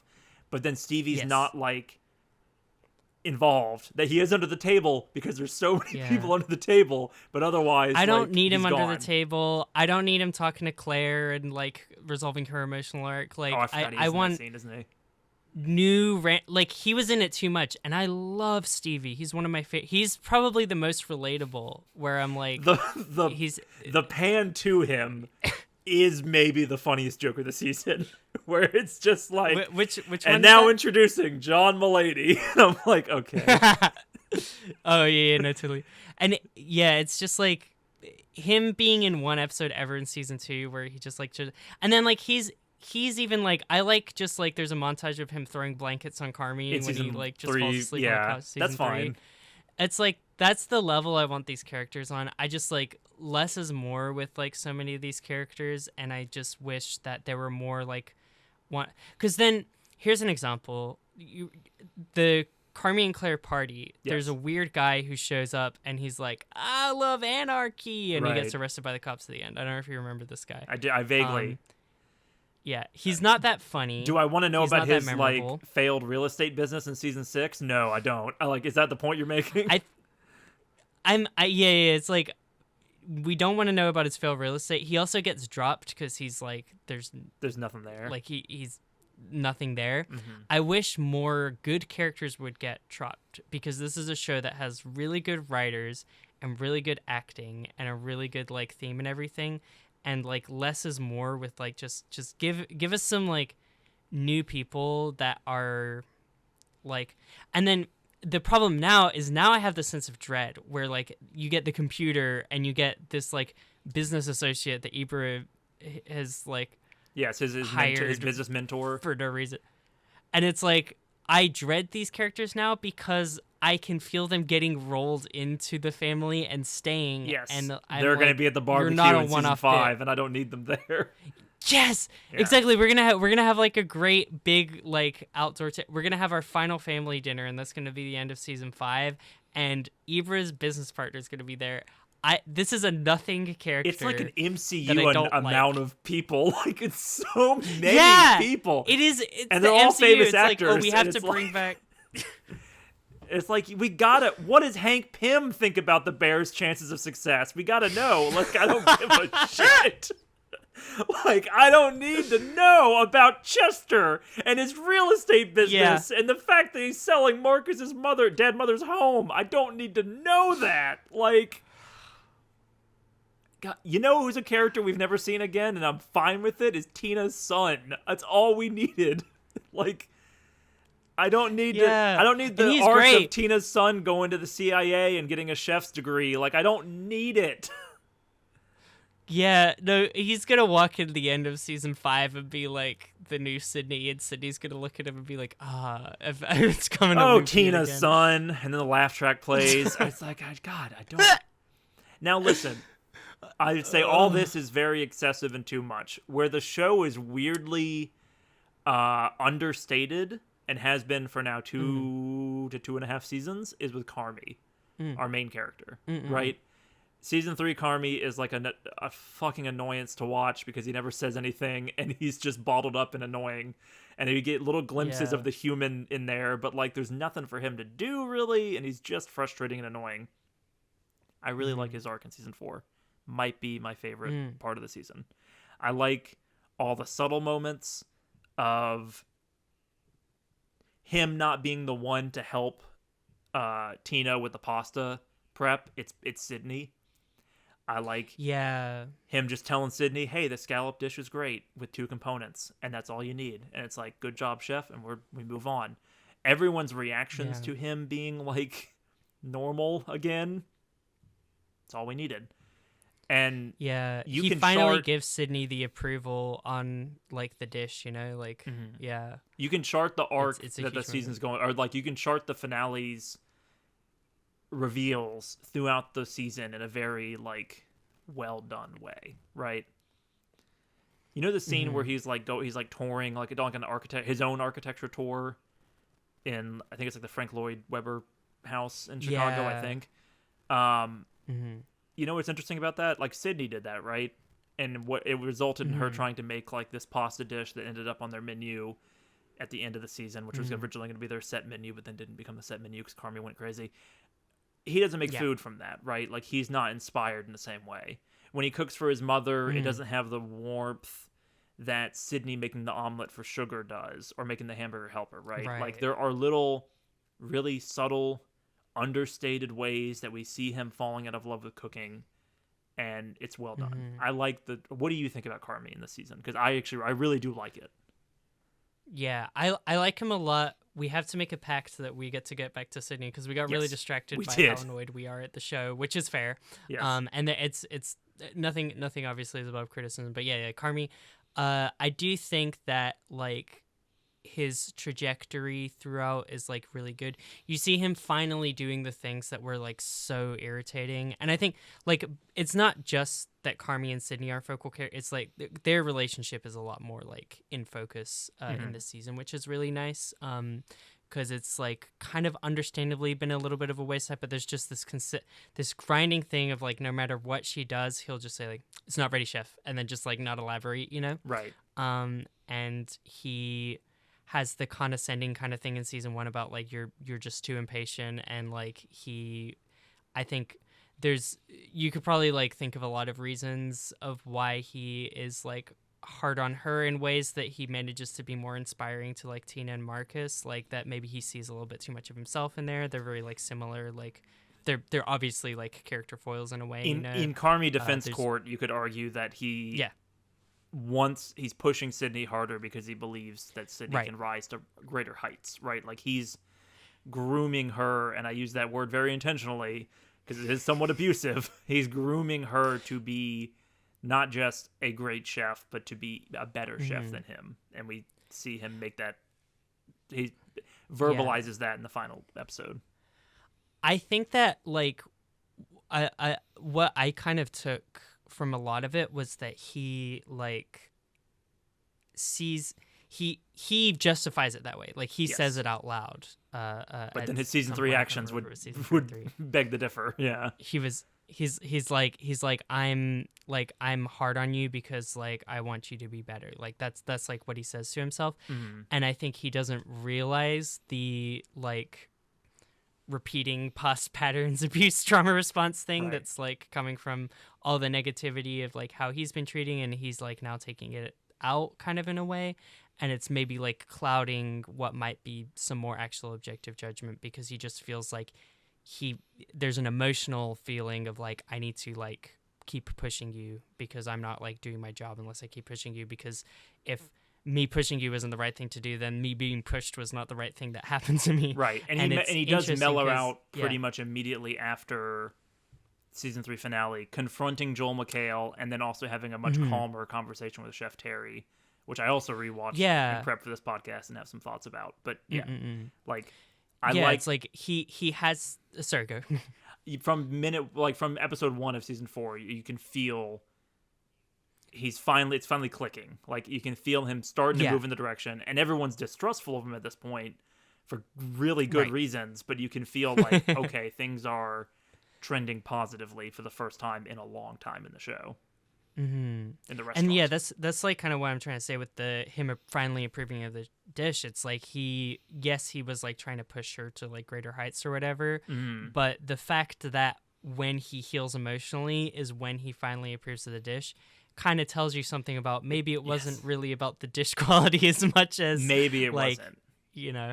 But it's like, the whiplash conversation, right? It's like, would Sydney be the chef she is where the show is right now if Carmi was not a complete prick for the last 6 months? It's like there's a level of like maybe not, but is that important in the long term? And it's like, well, if he goes full Joel McHale, she becomes Carmi 2.0, and Carmi now wants to not cook, and that's bad. Like in terms of like that's a failure of Chef Joel McHale, right? Like, so yeah, it reminds me of Whiplash in a lot of ways. Have you seen Whiplash? You know what I'm talking about? No. Have I seen Whiplash? I thought you had. That's not my tempo. Where Whiplash ends and dumb people go, well, he became a great drummer, so clearly it was worth it. No, it's much more ambiguous than that. And the movie seems to be saying it's bad, but also it's an interesting conversation and debate, right? Yeah. I think that the bear I actually feel pretty strongly about this, but I will say it is my opinion, and I haven't like no one has solved the human psyche, so I may be completely wrong. This might be my opinion like informing like how I'm interpreting the show, because I'm just like wanting it to agree with me. But my feeling is that like there like having high standards and high expectations, putting like the pressure on and like not accepting less can generally be a good thing for like encouraging growth and encouraging people to like meet those kinds of expectations. There's some bullshit that gets tied up in that like when you're like, this is one thing, like that I have to be this way and do this thing in order to like get the best expectation, where like stuff that isn't that but feels like that can like cling on. So I think that like Carmi will just kind of talk shit and say stuff that's like really mean that doesn't help, right? And like Joel McHale does the cartoonishly extreme version of this, of just like, you know, like being just saying like, yeah, you stupid fucking tattoos or whatever. Carmi doesn't go that far. Like, Carmi can say, well, it was constructive, but at the end of the day, is it? Yeah. Exactly. And it's like, you know, Joel McHale can say like, you know, putting that like lit the fire under you. It's like Joel McHale has a rock hard boner when he's saying that to Carmi. He's like, yeah, you tattoos and you smoke, you think you're so fucking good. He's like, that he is getting off. He's so like, scary. Like, it's unbelievable. Awful stuff. And at the same time, there's also the thing that I think is like a really consistent thread, and I like how it's portrayed. And when in my like women corner, I think that like he is like underestimates in a lot of ways Sid, and like does certain stuff where he like the whole the freak out when like Sydney's trying to organize the receipts in season 1, right? And he's like, get the fuck out, because he just wants to do it his way, and there's not a right way to do it, and it's probably like we made a mistake and left the pre-order on. Maybe we should give up. Like I don't know. Like now, to be clear, yeah, Sydney made the mistake and left. No, for sure, she made a mistake. Carmi's reaction is not great. Yeah, and it's like it's understandable that he's like upset with her, but he lets it out in like the worst way possible that leads to her quitting. It's like he is like, get out of my. He doesn't trust her to organize receipts, which she can do. Like, and then it's just like again and again where like he makes all these executive decisions. Right. Like that's their big rift. 2. Like that's like and we're going to do this, not let's start a conversation. Right. When they're supposed to be equal he doesn't talk about it. Point. Yeah, and it feels like it's not necessarily a microaggression because she's a woman, but it's like it doesn't help that like a lot of women experience that for Sydney. Like you see Sydney taking it that way for sure. I think Sydney takes it as sexist, and Sydney takes it as like ageist or whatever. Like Sydney's big thing throughout the whole show is like, I can do this. You have to believe in me, and by the time we get to the final episode for so far, season 5 coming probably June 2026. When he finally does tell her, no, you're going to run the restaurant, she goes, shut up, like, fuck you. Which is great. Which is so great. And I love it. It's like maybe my favorite bit of acting she's ever done on the show, where she's just like, no, like, that's not going to happen because you know, like, we're supposed to be partners. And her freak out, I think, is just tremendous. But so good. It's so sad and like that scene, like that's all she wanted in season 1. Like if season 1 Carmi said, yeah, you run the bear, you can do it, she'd be like, fuck yeah, I can. Season 4, she's like, I can. Like it's really tragic. Even know. I think even in season 1, I think that's like what has been building, because it's like she really wants to be taken seriously, and she is in the unfortunate position of like not getting taken seriously by like a lot of people in her life, but also like, you know, there's definitely societal factors that probably compound to that. Of course. And there is like this common thing that happens, I think, when you're used to like having your seriousness like not being taken seriously, right? It breeds insecurity, right? And it breeds like a lack of confidence in your abilities, and people can sense that. People can sense you getting anxious about like, am I not good enough? And I think that happens so often. Like her and her dad's conversations just feel like that, like where it's like her dad is just like constantly saying these little comments that really get to her, that are just like, you can always live with me, like I'll always be there for you. You can always work it. You don't have to work at this restaurant that you love. Like Yeah, and she's like, no, I want to be taken seriously, but she is insecure. She's like desperately like trying to like, get that approval, and people sense that, and that makes them take you less seriously, and then it like feeds into this awful cycle. Yes. So it's like, of course, whenever she actually truly got handed the reins, she was gonna flip out. The like Bear's a good show. It's been the thing. The elephant in the room, The Bear is such a good like show. the whole time that I love. It's so human. Yeah. Like it is it's like one of the most realized characters I've ever seen. Like Yes. Between the two of them. No, totally love it, but it's like, Carmi, Carmi's whole thing of just like underestimating her this whole time, and like doing stuff that doesn't breed confidence, and like making those decisions where it's like, it's not a conscious thing that he's like leaving out her opinion. It's just like, he just kind of thinks he knows best on some level, which he justifies it internally of like, this will make her better. Yeah. Yeah, it is part of the core of the rot, and it's like, it's not necessarily.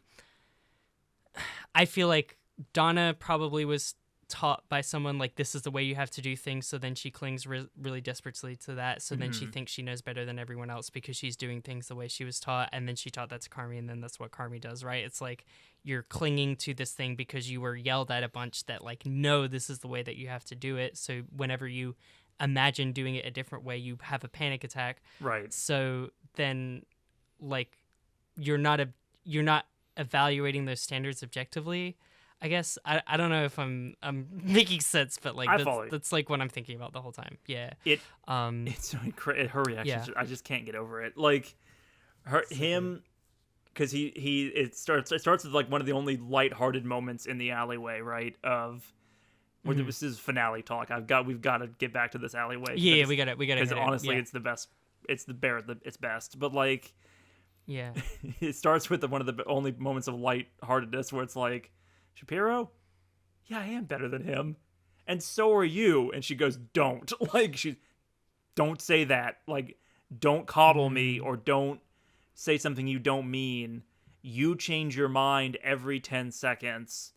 You don't really mean that. I'm not the best, or I'm not as good as you, or I'm not as good as Shapiro. Shut up. Like, fuck off, is basically what she tells him. And what does he say back to her? You're the Bear. Bear's good. Bear's the name of the show. It's the name of the show.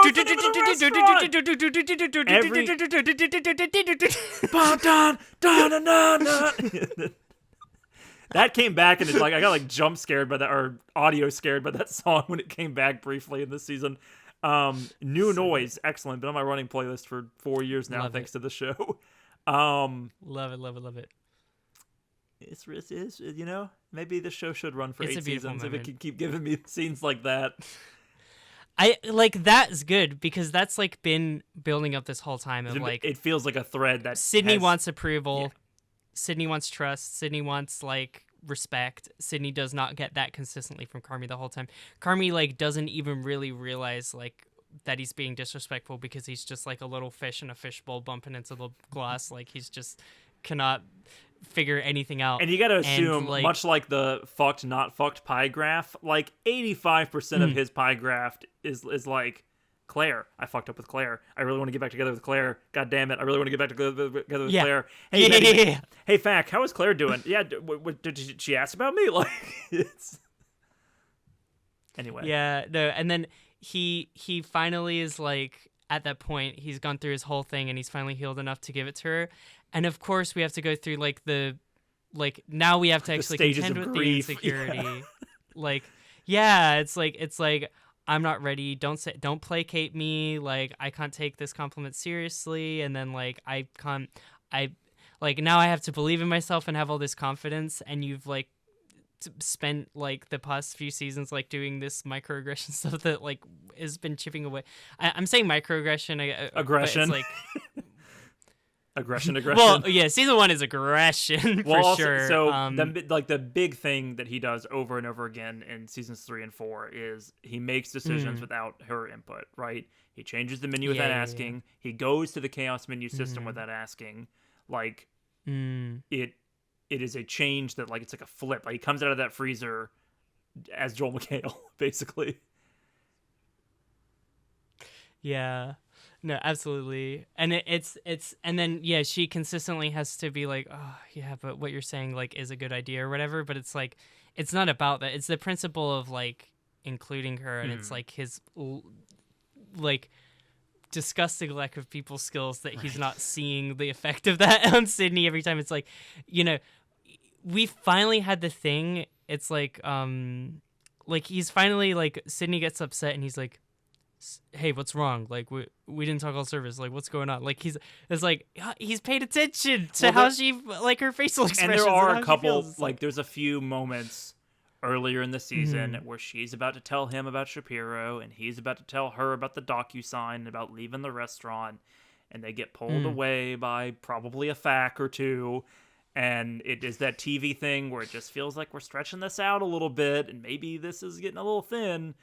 But then they do finally, they give it to you like 30 seconds into the episode. And it's like, all right, we're not leaving this alleyway until Richie owns a third of the bear. Or I guess like a third of half the bear. Yeah, no, for sure.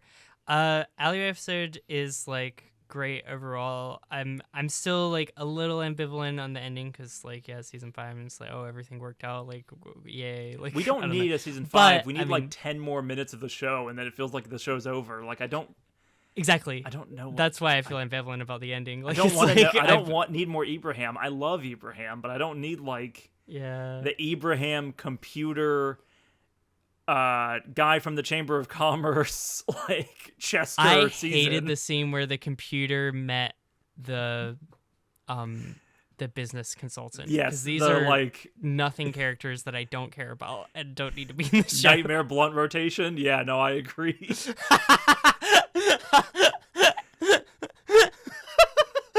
That is actually. It's a perfect. That is actually okay.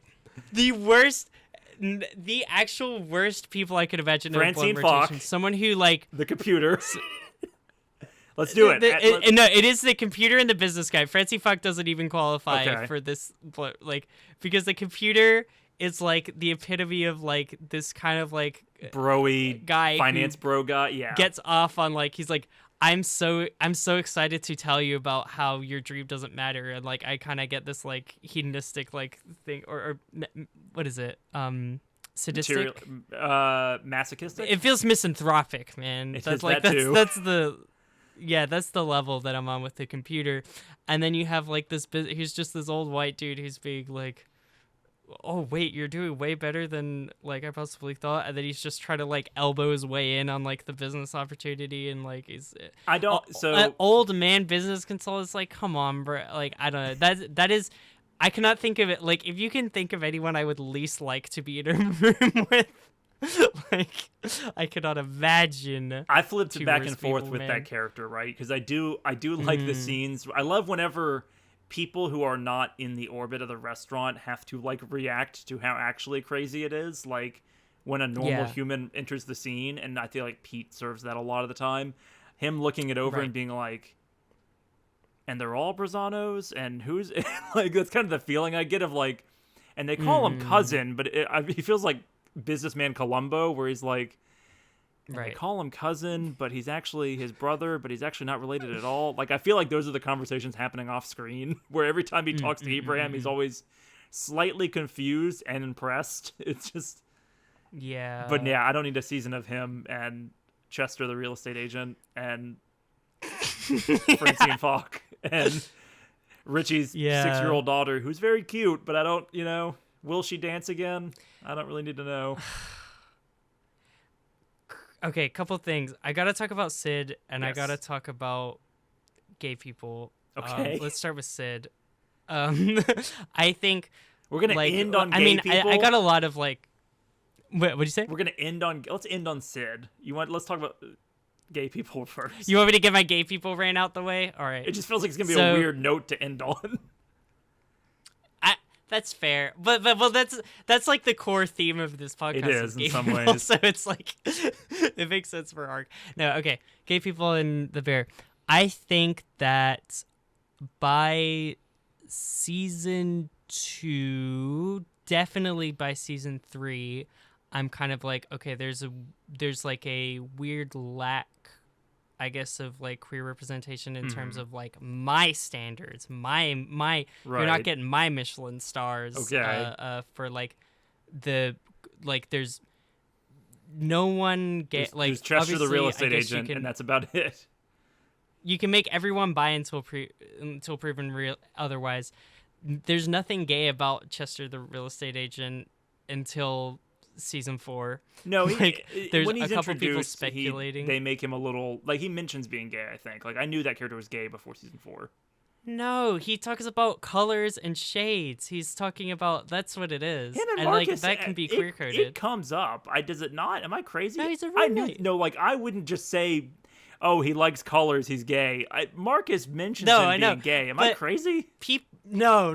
People, this is the Nelson Mandela effect. Okay, I think I think you're wrong. is no this I'm because I am so this is the only thing that I watch TV for. It's just to like see if people are gay and put them in labels. Or and like boxes. Chester when leaving the restaurant's like, "All right, I'm gonna go out and find a nice guy." Like it's something. There's something there. No, this is what happens: is he appears for no reason, and I have a really strong. Or he has. Okay, he appears because his thing is like he's like one of those like creative guys that like takes hit a blunt. What if we use purple or whatever? Sure. And it's showing like, to me, it's like showing the kind of the kind of people Marcus comes from and how he's like very lackadaisical in his like art creation. And Marcus is now like, taking things more seriously. Yeah. his and they have conflict in his introduction. Like Marcus is being like, hey man, pay attention. Like, how long am I supposed to leave this thing fermented for? Because like he's changing. Like his arc is like less doing things at his own pace and more like learning to be like efficient and like get things done. He's or about to whatever, make be the most practical. excellent floor donut of all time. Yeah, exactly. And he's being gotten in the way of by his like kind of like bum ass roommate who's being like, and like all his lines are just about like, I'm a designer, you know, like I'm crazy, like I do all this stuff, you know. Some people were like, what if that's Marcus's partner? Why is he in the show? Because he's of this weird random side character. He's like not as interesting or good, I guess. Are they setting people something are like- up? Like, yeah. Are they setting something up? I have a really strong voice, like that it could possibly be Marcus's partner. There's definitely a review that I watched where someone said that. So Okay. I wonder if maybe we could find it and figure out. I feel like it's the the same person person. you watched is wrong. I'm gonna pull it up after this podcast and be like, Mallory, this he says it right here. The Chester debate. There's definitely not. He just gets in the way and is just kind of around, right? And like That I that's agree the with, joke of yes. his character in season 1 and 2. And he never says anything. Like you could just like maybe like make up like lore, like maybe he's like into, or you could read into some subtext. There's nothing explicitly stated about sexy guys or anything that would make you. Why be did I like, know he okay, was this gay character is before gay. he had the conversation about Luca though? Like I knew it. Like as a like I like maybe queer coding and maybe just like people making guesses about. I'm gonna go on a like, limb what with the you point for of this now and say character is that it supposed to never be. comes up, but I think that's wrong. I feel very strongly that's right, but we'll but doesn't matter. Whatever. Okay. Like, What's the greater point you're trying to make? yeah, I guess it does matter to my point. Okay, so I guess like by time we get to the end of season 2, basically all of the main characters except for by my count like Fack, Ibra, and Sydney have explicitly like Heterosexual shown or partners? stated that they have a heterosexual attraction Sure. in some capacity. They could, any of them could be bi. We found out Sugar is like bi, I guess, potentially in season 4. But like up until that point, that's where we are. Once we reach that point, that's where I start to be like, give us one, come on. So then when we hit season 4, we have, by my count at least, the first mention of Chester saying that Luca is very sexy, which even that I'm like, That seems awkward and weird and is bad. this a Don't get me joke? wrong. It's weird and awkward. It's like, is it a joke that he's just like, intimidating about being replaced as Marcus's best friend. I was kind of not sure what to think. Like, does he have a crush on Luca because he said he's sexy? Does he have a crush on Marcus and he feels like he's being replaced by someone more attractive? Like, I think I don't know. you can read too much into it and say like, oh, he wants to be with Marcus, and then that this is like someone butting into this. I think the show is just trying to make the joke that like, why is someone who is so conventionally attractive like making bread in the back of the bear? I think it's just like a meta joke of like, this actor is very attractive and like. Exactly, and like it could be this completely weird side not character, gay. Chester, and I'm just gonna go. Is anyone else weirded out by why his arms are so ripped? Like that, I think that's the joke the show is trying to make. I think the joke landed very awkwardly and bad. I think it's like a very weak scene in general. Yeah. Worst case scenario, if this character is supposed to be attracted to men,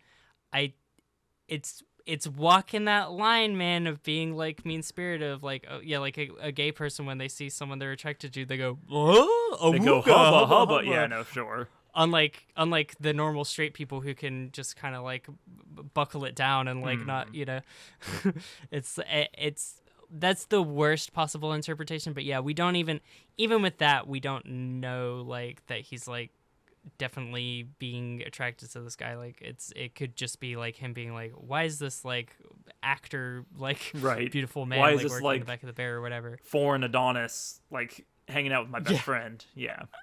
He's got a British accent as everything. There's that. Then there's Fancy Fucking Fact.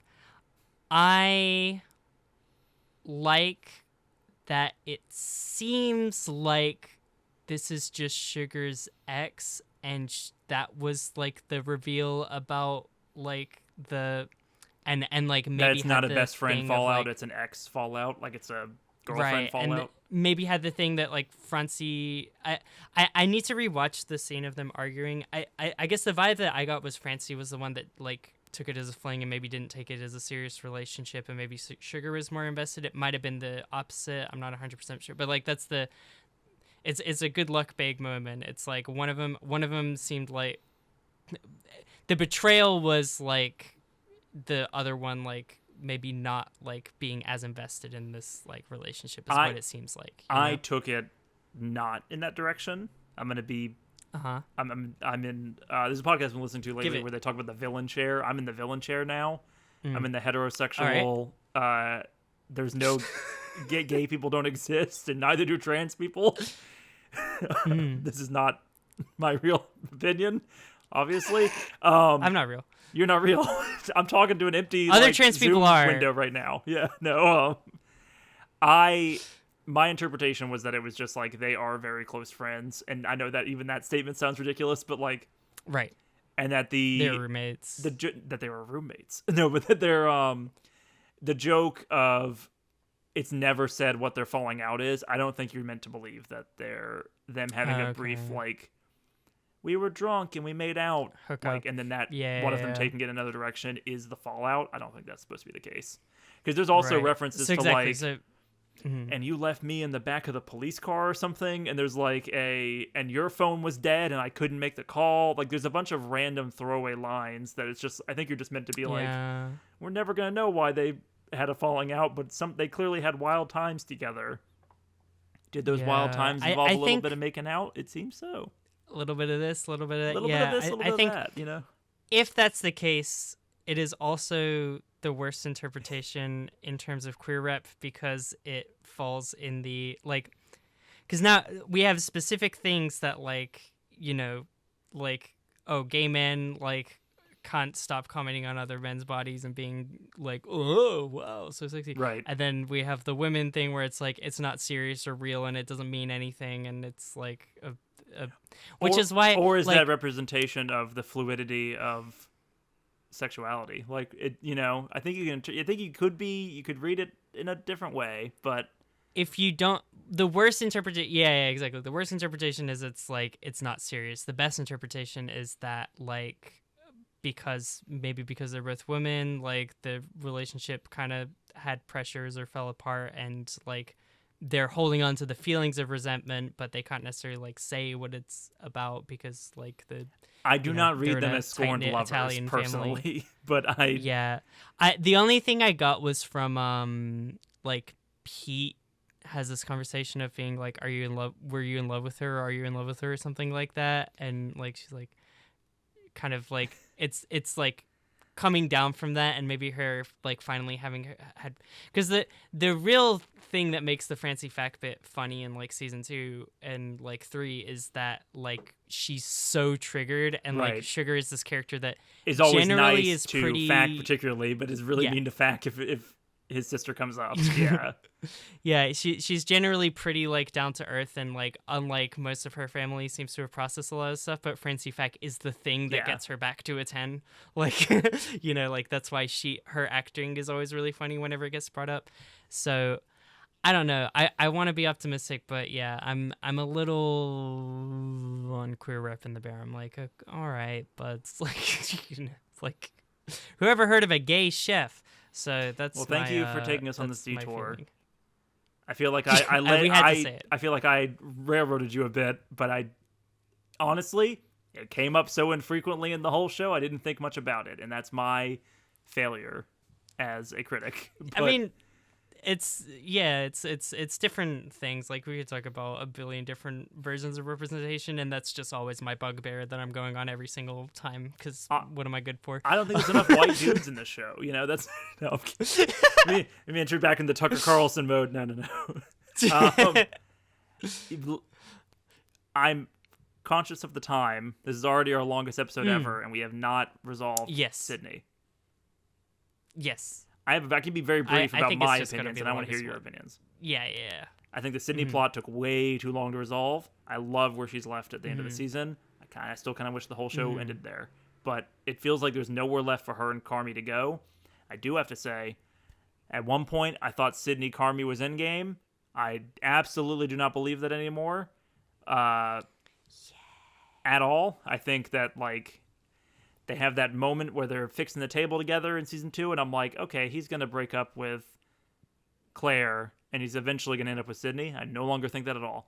They feel like brother, sister, in like the best way ever. Like little brother and older, or little sister and older brother. That's it. I'm out. Let me hear your Sydney's opinion. Yeah, same. Yeah, I just wanted to rag on Sid Carm. I don't like it. I did kind of like it at one point. Clearly sets up that I understand people have their own feelings and interpretations. I'm here shipping Francie Fack with Sugar, so I have nothing to stand on. But the Pete Sugar marriage is rock solid. You get that shit out of here.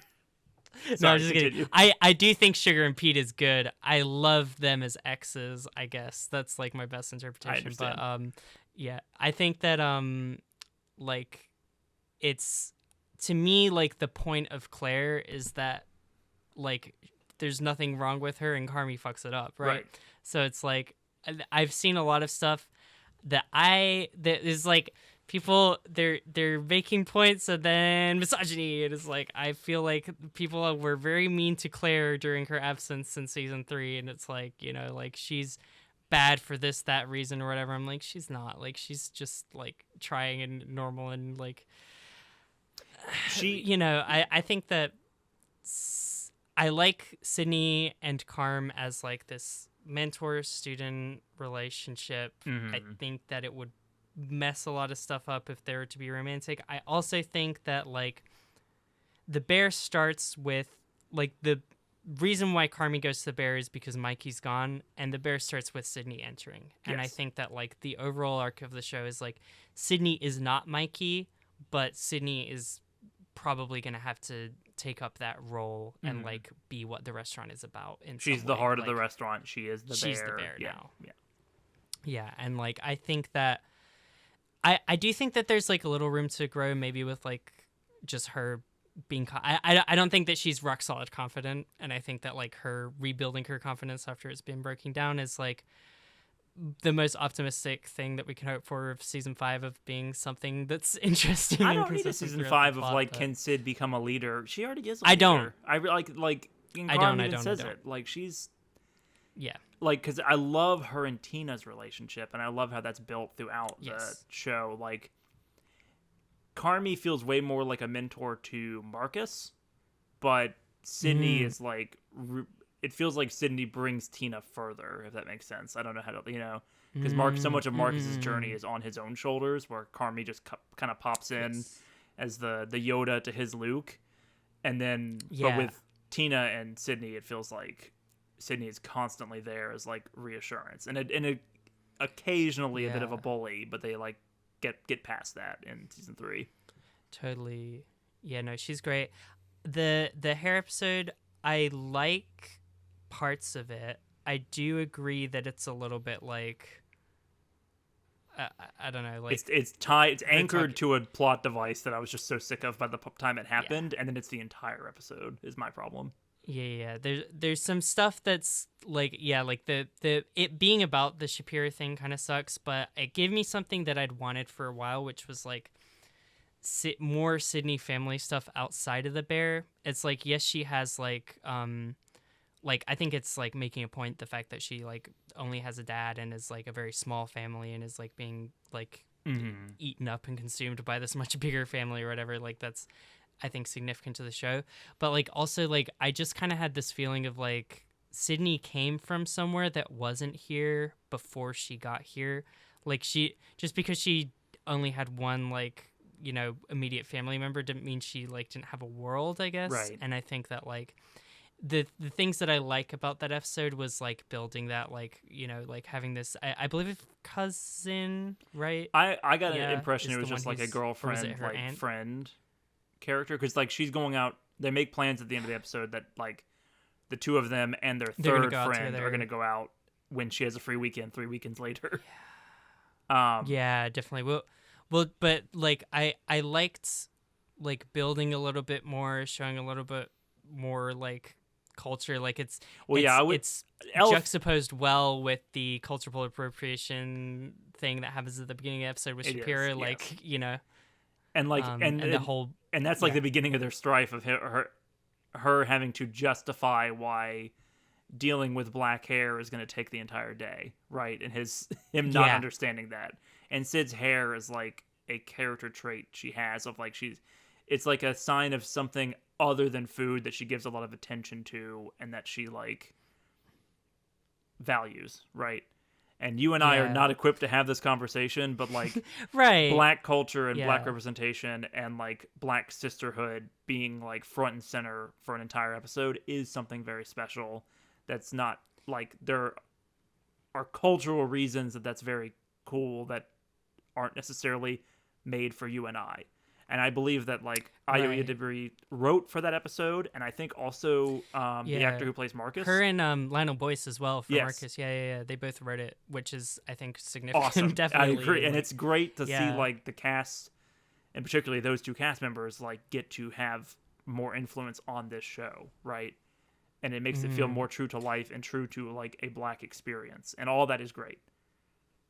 Yeah, it's like, I think and like even like stuff like she's talking about like we need to put cheese on the like sandwich, or like fuck with like the core thing of like, no, this is what an Italian beef is. It's like it speaks, I think, to the like just underrepresentation of like, it's like, this is Chicago, and it's like there's a lot of black this is white Chicago. Yeah, no. This is white Chicago, like this is like you're not seeing a lot of black people lining up at the beef, and like that's in the best version of the bear would be something that changes in like the future with Sydney like actually at the helm. It's like, here's making a place where black people can actually be comfortable and want to like attend, and like be lining up at, but yeah, that's I think increased focus on her, some of her conversation with Carmi's mom. I like a lot of stuff.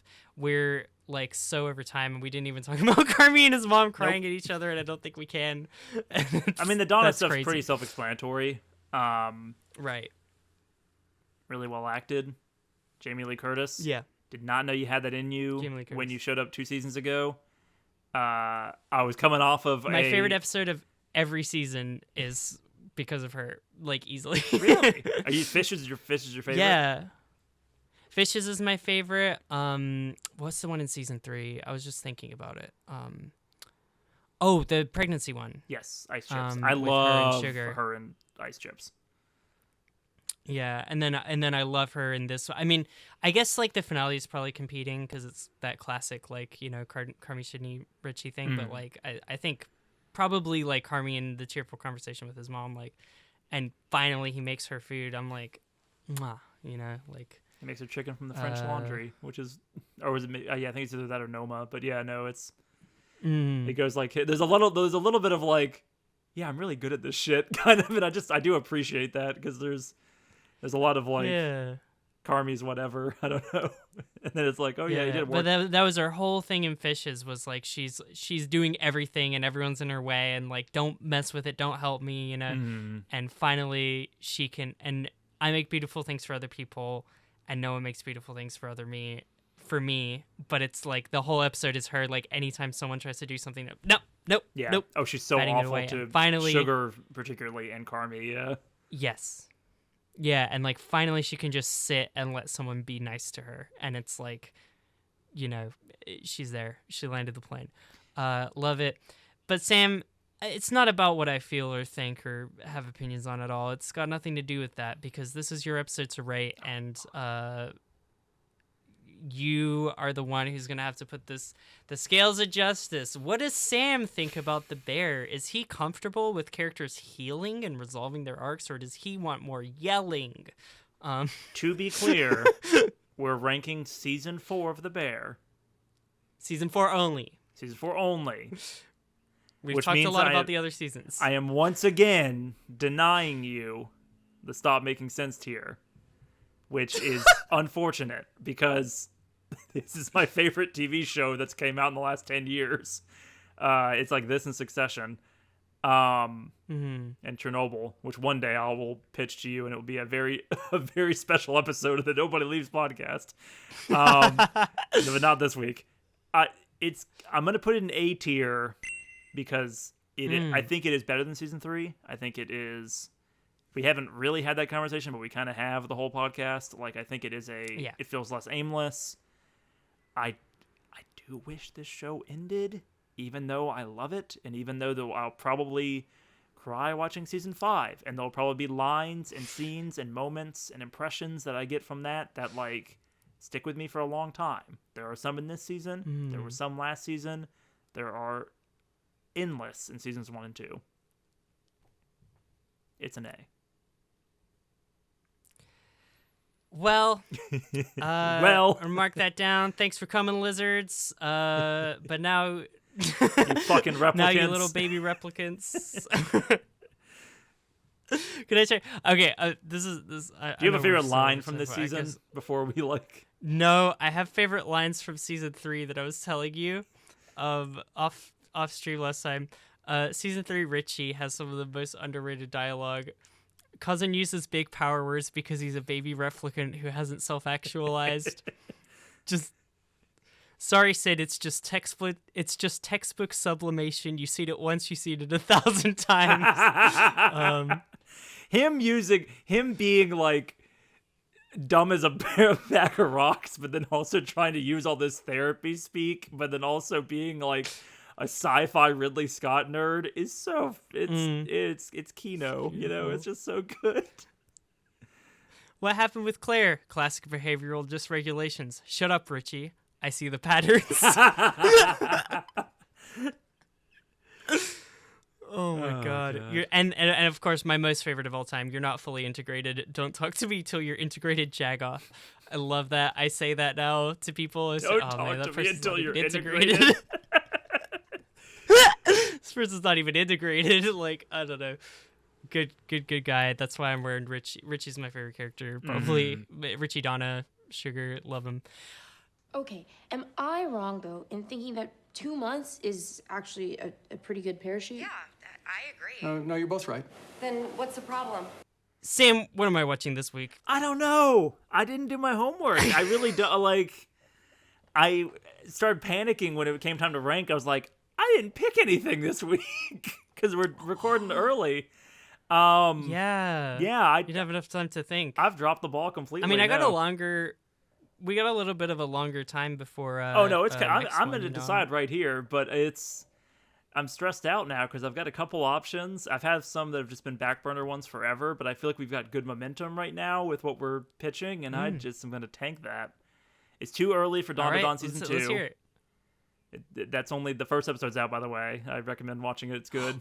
I didn't even know about it. I know. We'll talk about it next week. I watched the opening now because I didn't get to see that in movie theaters, but it's out and it's cool. There's some crazy stuff happening that you're gonna enjoy.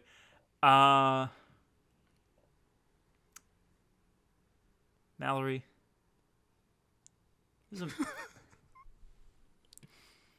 I want to continue your manga journey at the complete detriment of this podcast. Let's be a manga podcast. Yeah, we're being a manga. I'm a manga YouTuber. We're gonna be a manga podcast for a little bit. I want to pitch you a 1-volume manga called Goodbye Eri. Have I ever talked to you about this before? Okay. Goodbye Pum Pum. No, that's Good Night Pun Pun. Close. Different author, actually. So Tatsuki Fujimoto, right, is a guy who's very famous for making a little manga called Chainsaw Man. Chainsaw Man's very good, but it's still going on. It's also really long, and I'm not going to hit you with like 100 chapters of manga after last week. I mean, it's too scary. I'll just say no. It also is gruesome and scary. And you're getting Chainsaw Man at some point. Don't you worry. I'll just simply say no, and then you'll be like, okay, and then. So, Tatsuki Fujimoto, author of Chainsaw Man, author of an even more fucked up series, Fire Punch, and also the creator of 2 one-shots that are, among others, that set the internet on fire when they came out. One of them is Look Back, which got an anime adaptation last year. That was very nice. And the other is Goodbye Eri. I want to pitch you Goodbye Eri because I think it does a lot of interesting things with like the manga medium. But these are 2 of my favorite pieces of manga as art like ever. Tatsuki Fujimoto. I don't want to say he can do no wrong because I have some issues with his big series, but these 2 manga are not that. They are about as close to perfect as you can get for one-shots. And so Goodbye Eri is the first pitch I will be giving you. At some point we will do Look Back. Probably the better of the 2, but honestly on any given day I would tell you one or the other. So Goodbye Eri, it's 1 chapter. That chapter's 300 pages long, but it's 1 chapter. It's not 300, but it's a full volume of manga. And yeah, that's my pitch. That's cool. I feel like it'll be refreshing after, our main issue being like, too much serialization, too much like beating the dead horse. This to is have focused. just a nice, clean, focused one-shot thing. And I hope all the fans of The Bear will return next week for this amazing podcast because I know you're going to love it. Until then, have a great night, Sam. Have a good morning, Mallory. I don't know why I whispered your name. Mallory, have a good morning. I lost that, your friend. Goodbye, chef.